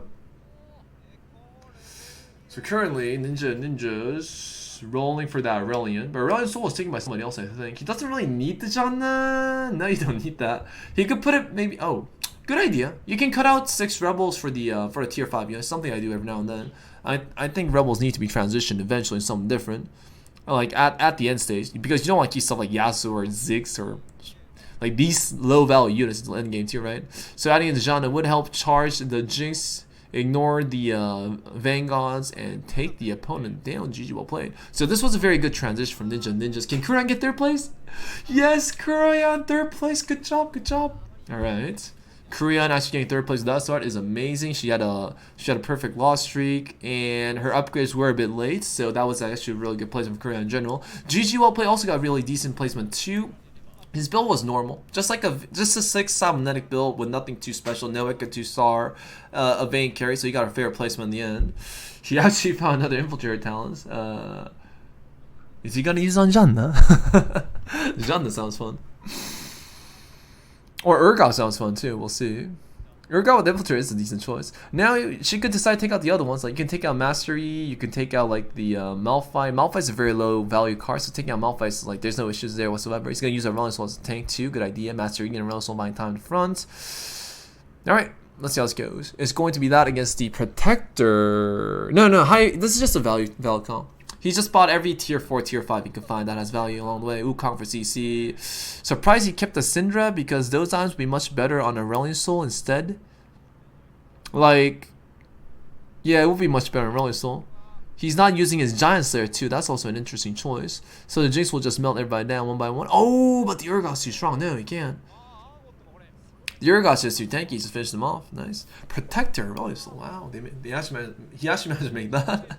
He might be unkillable and get first place with that one. That is technically checkmate to a degree because the Rebel player no longer has enough damage to kill the opponent in the end. That is a very, very important factor. The Rebel player also doesn't have any gold either, so the build will be limited to a degree. The Rebel player also lost 6 Rebels, so he can't melt the units fast enough. Actually, losing 6 Rebels was poisonous in this case because he doesn't have enough damage to melt down the units. Because his itemizations are his items are sustainability items on Jinx, so he can be something like Sorix in general because he can just out sustain them. But this opponent is definitely out sustains Ninjas because he has Protectors and Rolling Soul for sure. Oh, and he actually pulls the Jinx into Ninja. Ninja cries in horror as the Urgot slowly eats them one by one. So this is a situation where Ninja's transition makes sense, but was actually poisonous in this case because his items were bad. If his items when Jinx was good enough. Well, actually, if the items even if the items were good, it wouldn't better go for 6 Rebels in the end. He's lacking damage. Just not needed? Yup. This guy, oh no, he put GS on Echo, right? No, that's fine. Surprised he's keeping Syndra though, because he doesn't really need Syndra anymore. What is he keeping Syndra for, right? Take it out, good. Another Reliant Soul. You could put on there a Reliant Soul in 2 instead of something like and that's fine. It's just an ordinary value comp. I'll put it over Janna, I think. Janna's not that important. But Janna does help out a bit. Never mind. It's fine. Yeah, this is item difference at the moment. He has Hextech, Gunblade, and Bloodthirst on Jinx, so he doesn't have the damage to take him down. The transition is not really wrong because it does raise his value, so there's nothing wrong with the transition. It's just since he does have good items, it is a bit awkward. He does have a Nikos though, however. Let's see if he can find a Rolling Soul from that and gain the advantage. We'll see. A Rolling Soul 2-star is a bit of a difference, but he still has the issues of itemizations. He lacks damage to kill the units in the front, and if he can't kill the units in the front fast enough, his Jinx can pop off, which is the problem. With Ninja setup, usually you get 4th place. Usually it's like a top 4 place now. So he did a really good job getting like a 2nd. There's nothing he can do because of items. And look at the items in Wukong. Honestly, dazzling Doll's items in Wukong is ridiculously good too. He can't kill anything with Jinx, right? That's why it's being hard. Like Jinx can't kill anything here at the moment. Oh, that Echo popping off. GG.